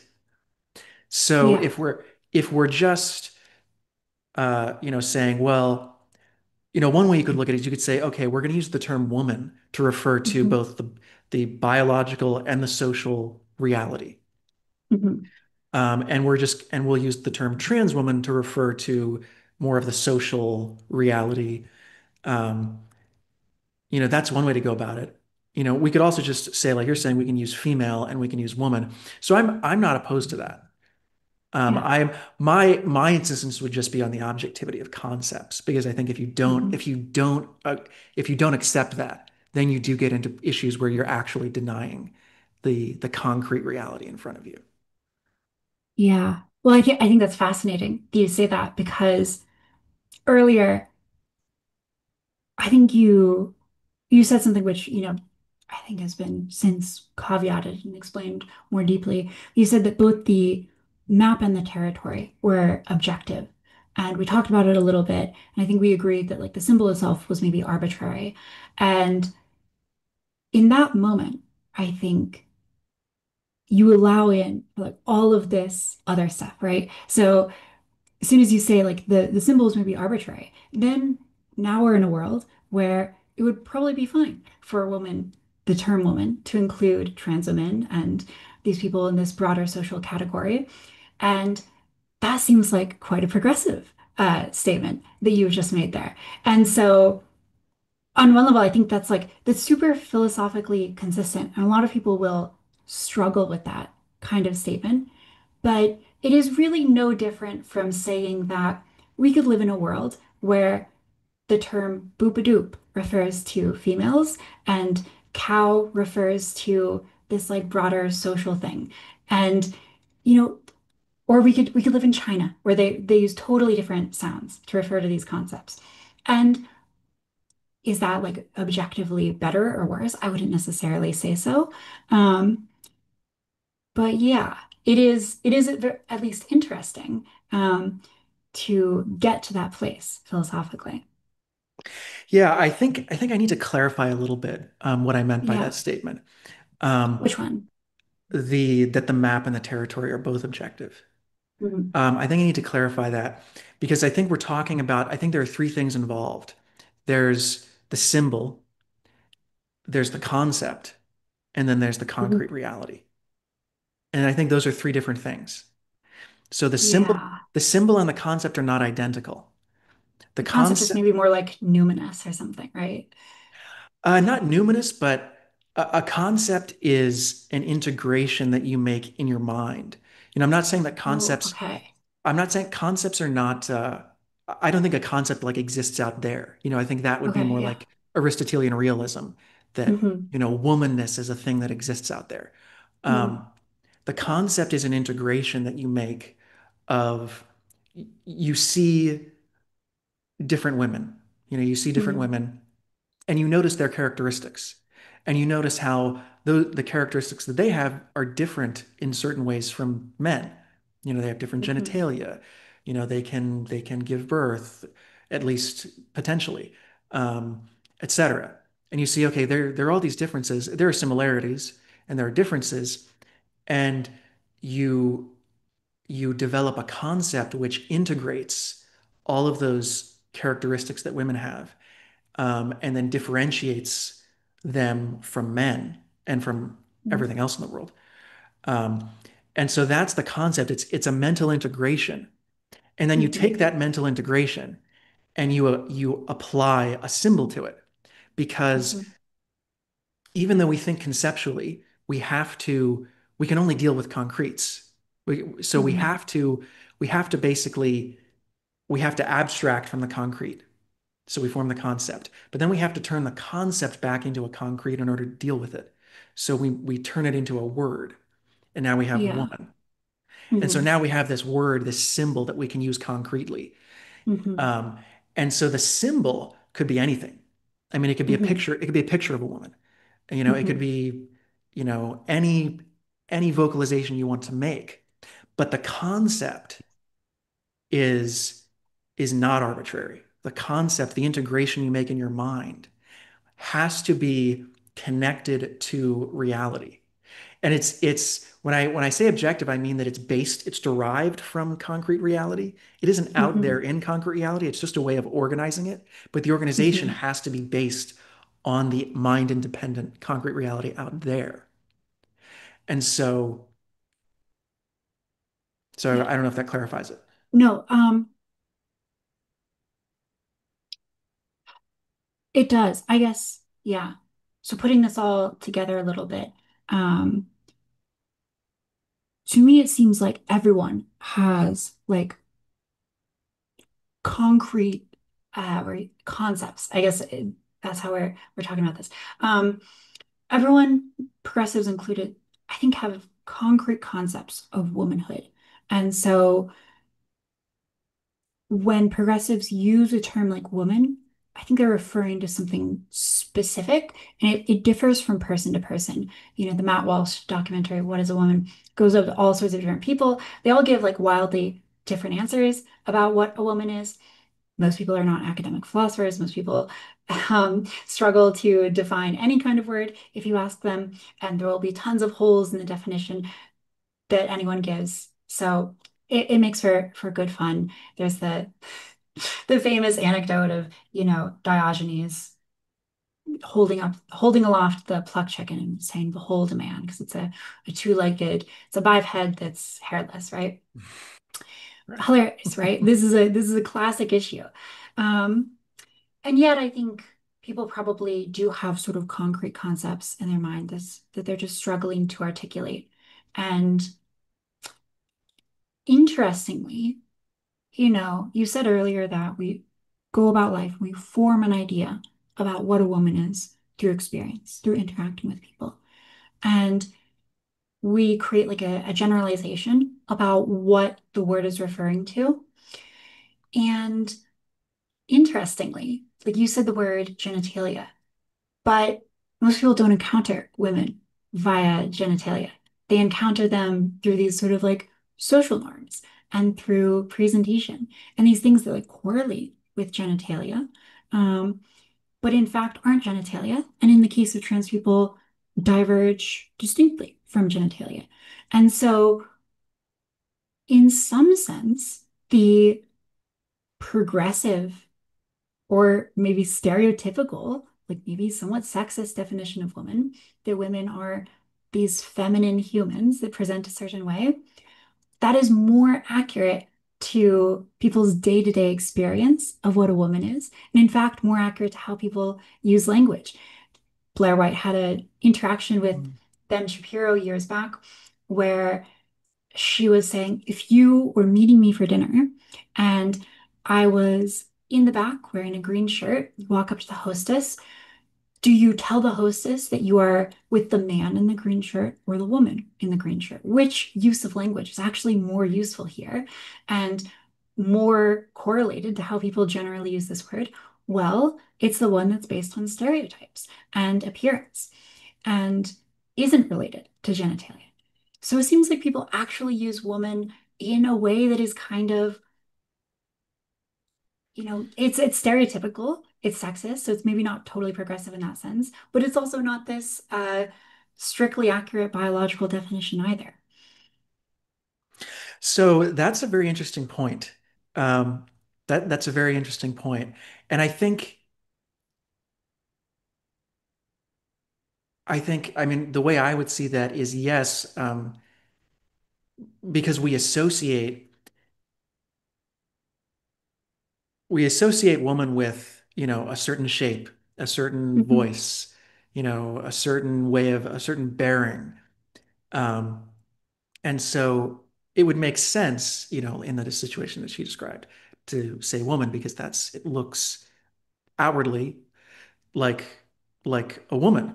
And there is something But concrete there, right? Like she's concretely yes, presenting a certain way. right, and I would agree that there's something real there. Mm. It's a real concrete difference. So Hmm.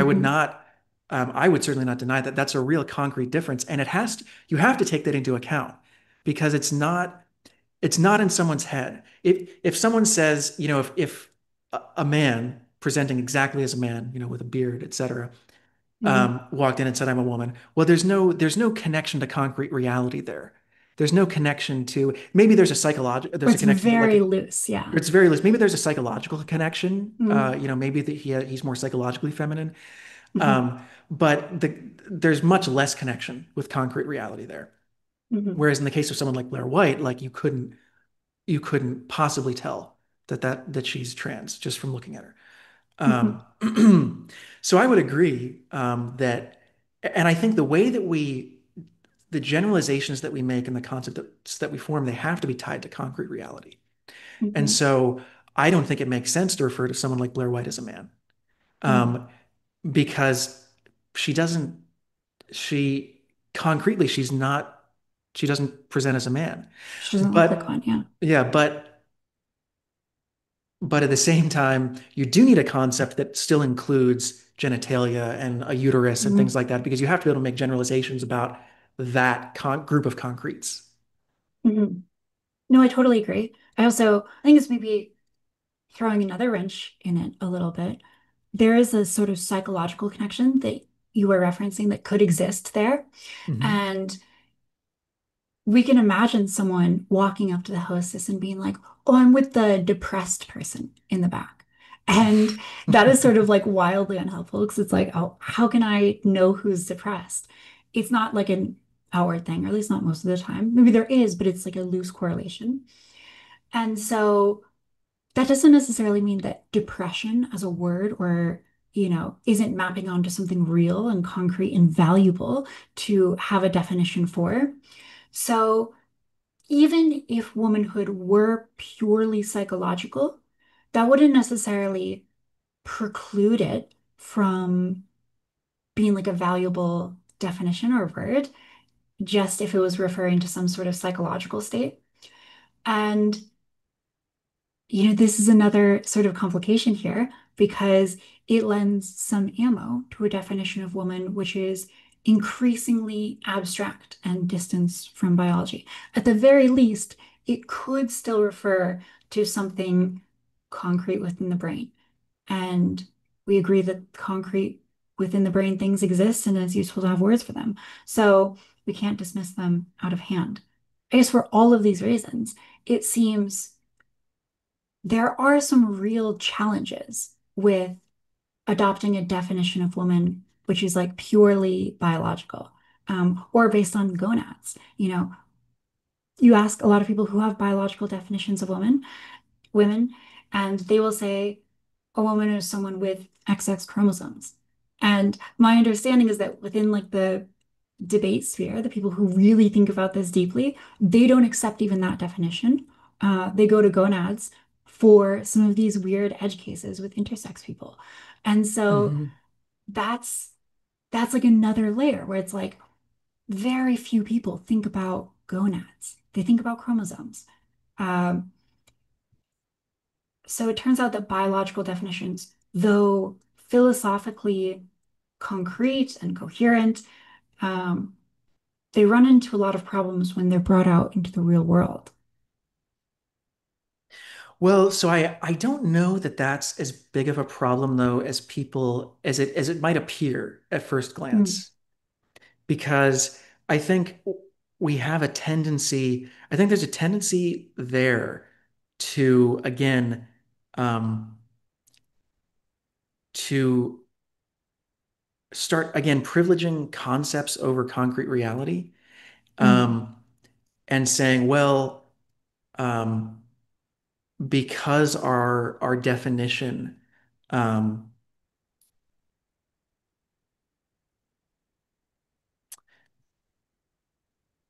how would I put this? Because our definition grows, or we have to add things to the definition as we gain more knowledge, that the Mm. concepts themselves are not useful or are faulty.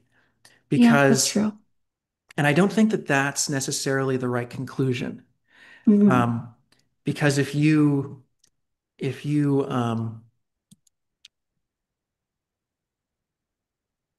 I'm a I agree, by the child, way. Yeah. yeah, like concepts are for organizing concretes in my view, from my perspective.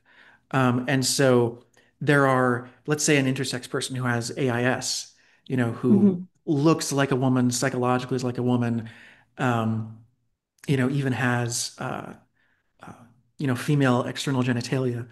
Um, that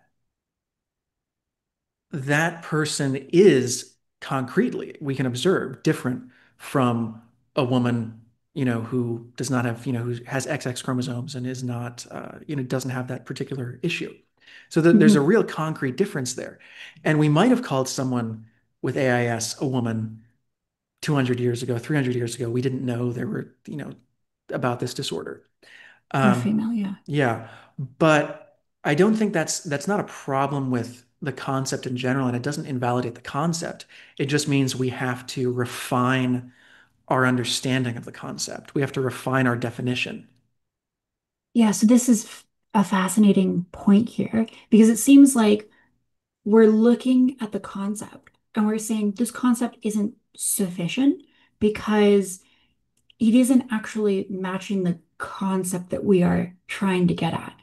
It seems like if we are chiseling at a concept that we have, modifying it according to some standard, that there is some other standard that we also have here. And that standard seems like maybe the actual underlying standard for female or woman here. And maybe in this case, it is something like a true binary distinction between different organisms. And to the extent that the term female, however we're defining it, isn't resulting in like a set of concepts which are binary, yes or no, woman or not, we're refining it elsewise. So I think that what we've maybe discovered here is that inherent to the definition of female, what we're trying to get at is like a binary distinction. And that's sort of implicit in how we talk about this, but it becomes more obvious when we talk about the historical understanding of woman and genetics and biology. We discover that there are people who have, XY chromosomes, but are otherwise phenotypically women, and then we modify the concept. So yeah, it seems like there's maybe a standard that's sort of built into the definition here. Right. Well, so I don't know that we're modifying the concept so much as taking concrete instances out of the concept. Because, like you're saying, there's an underlying, I think, standard that we have in mind. There's an underlying Hmm. concept that we have in mind. And Yeah. in the case of an intersex person, we might initially think, oh, they belong in this conceptual category because they look Hmm. exactly like it. But then we find out, oh, they actually have, testicles that are undescended and they can't get pregnant, et cetera, et Hmm. cetera. And we're like, oh, well, that person doesn't actually belong in that concept. Hmm. What we mean when we say woman or female, whichever term you want to Hmm. use, is someone with XX chromosomes who's going to develop, genitalia in a particular way, et cetera, barring, I don't know, a disorder of some kind. No, I think you're right. So we have these concepts, and we try to articulate the concepts through words, and sometimes we relate the concept through a series of things, like the concept of XX chromosomes, XY chromosomes, etc. And maybe as we learn more about the world, we discover that the concept of XX chromosomes does not like cleanly map onto the concept of woman that we have in our head or a female that we have in our head. And so, we add symbols to it, I think is maybe what you were saying, that like we're modifying the symbols that are describing this, but the concept is like actually, it's staying the same. Am I getting that right? Yes, I think you're correct. I think the concept remains the same because definitions are contextual. Mm, Um, a definition serves to distinguish one concept and the concretes it refers to from all the other concepts that we have. And hmm. so as we get new information, definitions will change. Not because the Hmm. concept has changed, but because the context has changed. And it requires a new definition in order to differentiate it from the new context. Yeah. And so I think the point that I was trying to make, maybe a little bit clumsily with the language, was that the underlying concept here of female, we are an important part of that concept is that it is bimodal and binary, and that there isn't a lot of overlap. And so we've modified this concept, or not modified the concept, we've modified the symbols that we use to describe the concept over time, such that we're not using symbols which have an overlap. We're using symbols that are more related to concepts which are distinct from one another. In which case, I think that's interesting. I think it's also we're quite abstract in this conversation. I'd be curious to know why you think maybe we use gonads as that binary distinction rather than maybe something else that would also split humans into binaries. Maybe I'm thinking out loud here. Maybe it has to do ultimately with all of the correlations that come after it. So, like, we're looking for a word which describes a binary distinction in humans that also correlates with all sorts of things like chromosomes, like phenotypic presentation, like feminine appearance, social role, ability to get pregnant and give birth. All of these things, they sort of end up being correlated downstream from gonads. And we're trying to find like the root thing, the root binary, which explains the distinction in these like hierarchical uh, concepts built on top of them. That at the very top, maybe you have like men who are acting kind of stoic, the idea that men shouldn't cry. That is like up here at the top with like the idea that women should be sort of like socially deferent and quiet in conversations. But if you like get down to the very bottom or curious about what that bottom is, it is something like gonads. I think that's I think, and maybe this is just a different way of phrasing it, but I think the reason that we form concepts is so that we can make generalizations that apply to all of the instances of the concept. So, because we're extending our Right, knowledge. but that requires you to know what the concept is in the first place, right? Right, right. So I think the reason that concepts are important is so that you can take this concept like woman or tree or whatever Mm-hmm. concept you want to use, and you can make a statement about woman or tree that applies to Mm-hmm. all instances of women or all instances of trees or all instances of Mm-hmm. men. Yeah, yeah. And so you're trying to get to this essential thing that applies to only this type of concrete individual. Mm-hmm. So that if I say a woman has X characteristic, I know that what I'm saying is valid for all women, for all the. Yes.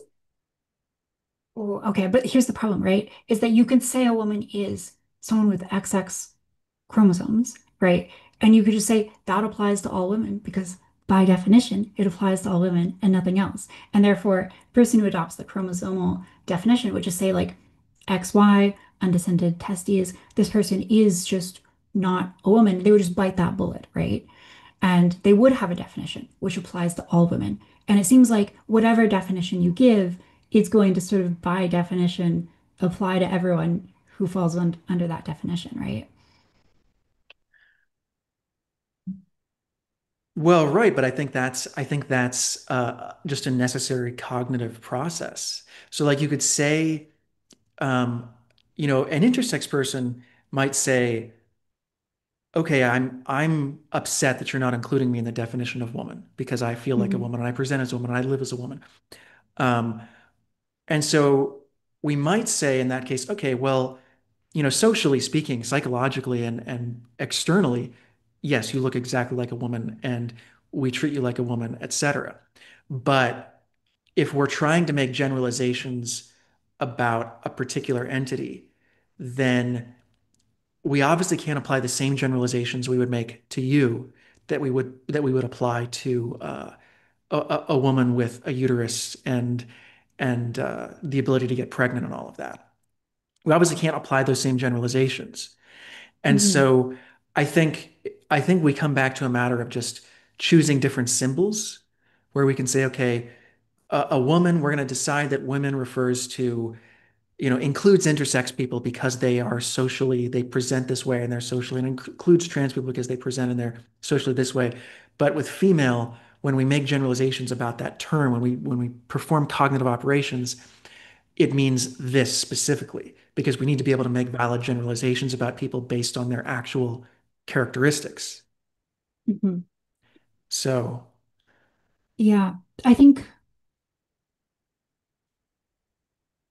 I think what I'm trying to think about in this conversation is why one uses one definition over another.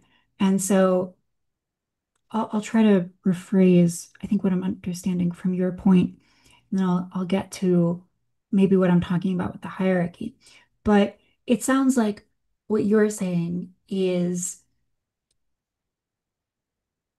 if we refer to woman as someone with large gametes, um, someone who's producing eggs, that allows us to make more generalizations about the category, say more things versus if we were to talk about something very abstract, like a woman is someone who wears dresses, um, well, then maybe we can only talk about the dresses, but we can't really say anything about other stuff. Maybe is that a correct interpretation of what you're saying? Yeah, I think so. And I think I I agree with you that the symbols that we use, like the terms that we use, we can modify those Hmm. as we wish. Um, I think I'm just saying that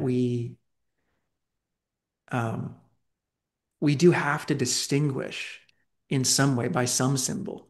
We do have to distinguish, a woman with large gay meats from an intersex person from a trans person. That we because those are real distinctions. I don't necessarily think that we have to insist on saying, oh, well, intersex people are not women. Hmm. I don't think that. I'm just saying that there does have to be a concept that makes those distinctions in order for us to make generalizations. No, totally agree on that. I think that Yeah, totally agree on that point. And I think the interesting conceptual space that I'm now like sort of moving into with my thinking is maybe like why one ought to privilege one biological definition of woman over another. And it seems like you can adopt one that's like a chromosomal definition, and that's going to correlate, 99% with gametes and all of these other things, and is going to allow you to generalize a lot. And it's also going to be sort of like uh, there is a sense in which it's like binary, like either you have XX chromosomes or you don't, right? You can have XY or you could have XXY. There's all sorts of different permutations, but either you have XX or you don't. And so it is like sort of fundamentally binary in that way. So maybe it can't be that it's like the binary that's important. I'm thinking maybe, and this is what I was talking about earlier with the hierarchy, is that there's some sort of like causal chain here where gametes are maybe like more fundamental to what people are talking about when they're talking about females. It's more like fundamental to the concept in people's brains. Yes, no, I think you're exactly right. I think you're exactly right because I think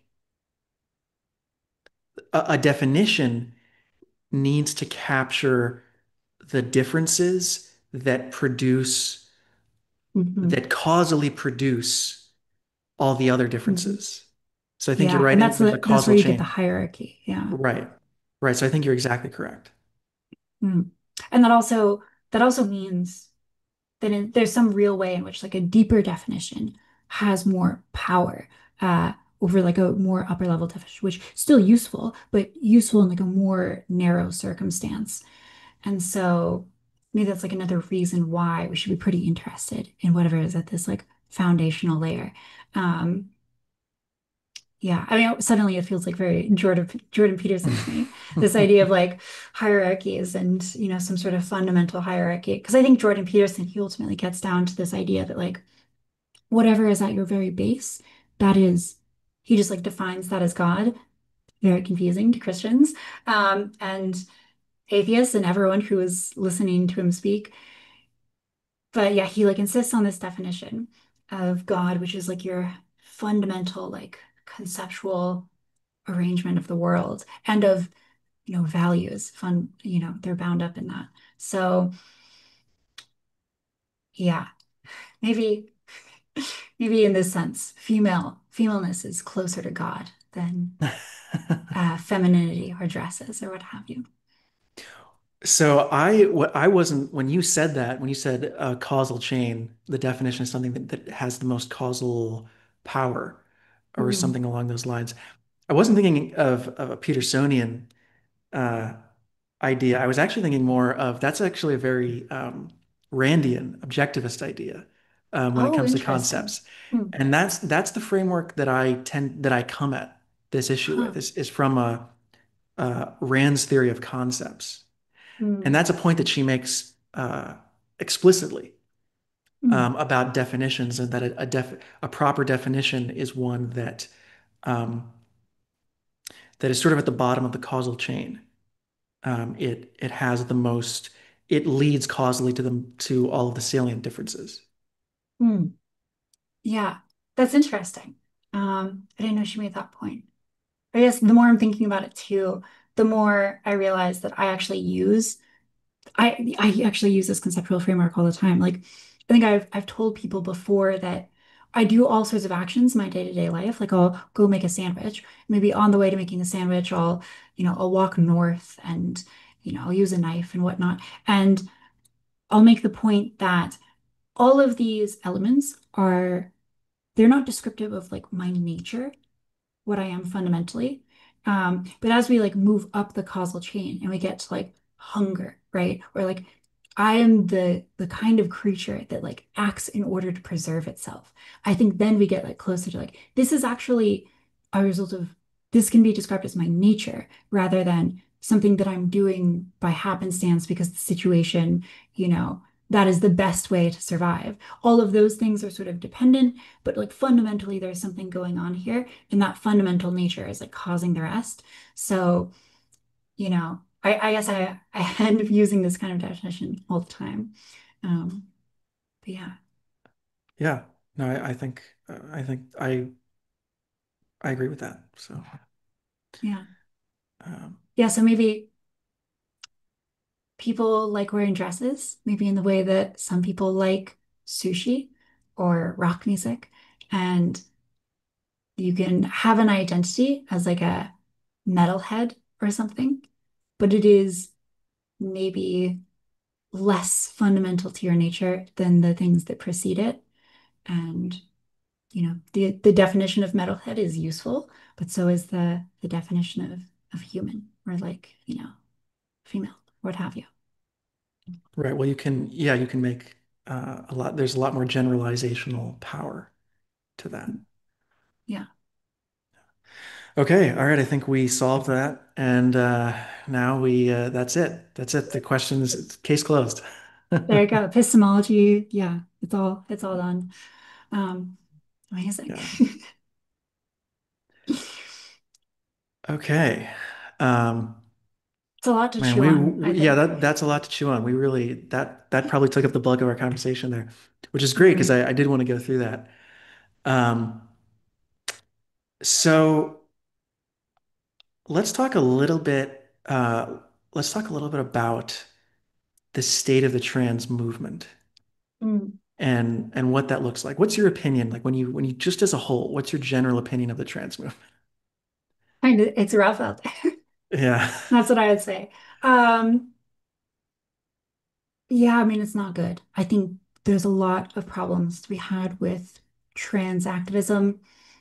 I I'm sort of the opinion that any activism rooted in progressivism is maybe somewhat like fundamentally poisoned and cannot really achieve what I value. And so right now, people advocate for trans people on the basis of sort of progressive principles. And not only do I think it's not aligned with my values, I also think that it's sort of like tactically or strategically flawed in the sense that, um, so I wrote this article for Reason a while back, and one of my fundamental arguments is that arguing for trans rights on the basis of freedom and bodily autonomy is ultimately going to be more robust and have like greater staying power in the culture than arguing for trans rights on the basis of some sort of like conceptual definition of womanhood or even like a medical definition. So like trans medicalists are often cast as the antagonists to more identity-based trans people in terms of determining like what makes you truly trans. Like, is it your identity or is it some underlying biological phenomenon that is fundamentally medical in nature? And I'm trying to like sort of transcend both of those things and say that like, listen, it might come to light that the scientific evidence for the psychological benefit of transition is like non-existent or very weak or what have you. And in that world, I still think people ought to have the bodily autonomy to sort of do what they want with what they own. And that's a sort of like very libertarian idea, but I think it has like greater staying power because Americans right now, they accept that people do all sorts of crazy bodily modifications. Like people, we're in Austin. There's this guy's an Austin native, and his name is Eric Spragg, and his nickname is the Lizard Man because his face is tattooed and he has these crazy subdermal under the skin implants, and he looks totally wild. But there's no national conversation about like stopping people from putting transdermal implants in their head or tattooing their face, even though this is like quite a radical transformation. And I think part of that is because Americans broadly believe that we should have the autonomy to make radical changes to our body. And I think what Americans disagree about is whether or not those bodily changes entitle you to the women's locker room or to getting your changes paid for by the state, all of these things that require other people to buy into it and believe something about you fundamentally. So my recommendation to the trans community is to fight less on this level of like, I'm entitled to these things. You need to do these things for me. You need to believe I'm a woman, and fight more on the level of I should have the freedom to express myself how I want, which I think is ultimately a more popular position. So many issues with the trans community and trans activism, but I'd say that's like a pretty fundamental one. Is like the ultimate reason people give for why they should be able to transition. Interesting. And what kind of reception do you typically get from the trans community when you make that argument? I think that a lot of them are pretty okay with me making that argument. The most pushback that I get from the trans community is when I make arguments like the medical evidence for the benefits of transition are somewhat weak. I'll say that, and get a million impressions on old Twitter of people like dragging me through the mud and being like, "This is ridiculous," and like, "How could you say this?" Or, I'll say that, oh, the symbol that we assign to these conceptual categories is arbitrary, and it's probably fine if we're referred to as men, as long as we're allowed to present femininely and do what we want within our personal relationships. I'll say that, and people will be like, "How dare you say that?" Like the symbol is very important because uh, we believe that women should have access to all of these things, and that's like essential to the category. And I'm like, well, okay, but you could like have any other sort of category, and that annoys a lot of people. So I think people they get mad at me when I undermine their arguments. But when I offer like another alternative argument for things, which is like freedom, that part there they tend to be a little bit less mad about. Interesting. Where do you think, if we're projecting, let's say, 10 years out into the future, what do you think the state of the trans movement and trans rights in America is like? Um,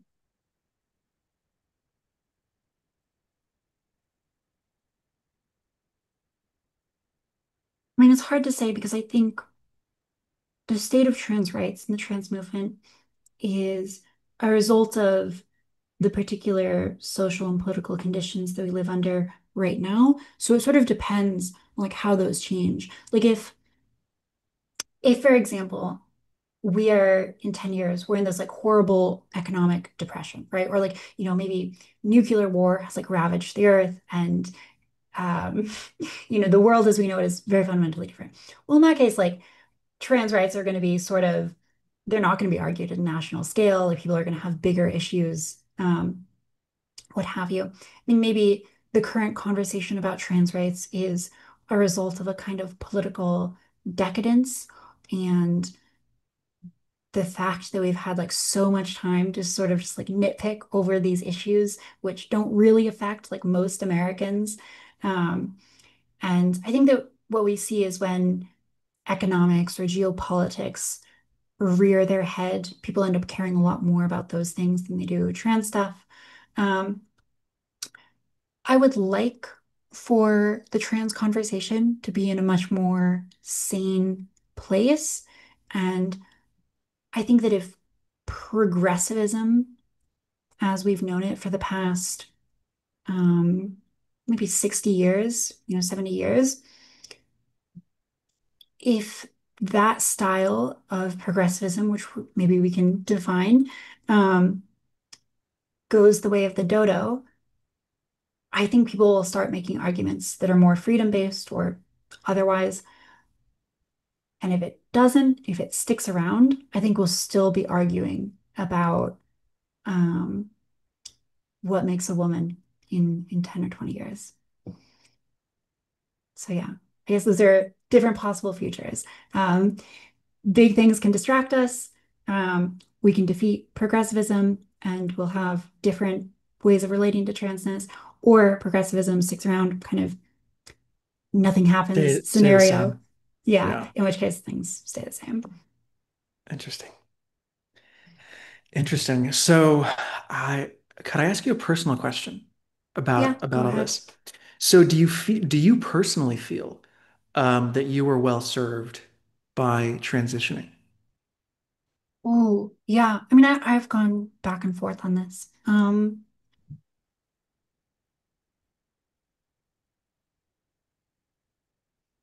I think transition has been an incredibly painful and destructive process in my life. I have spent an enormous amount of time thinking about transition, worrying about it, stressing about it. I have spent money on surgery and hormones, and I've put myself at risk in all sorts of physical ways in order to transition.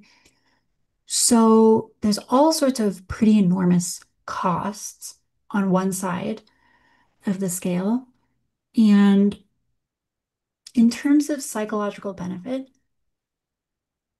I can picture how I felt day to day before I even knew about trans stuff. And it was pretty much the same. Like I wouldn't say that I'm like way happier now than I was beforehand.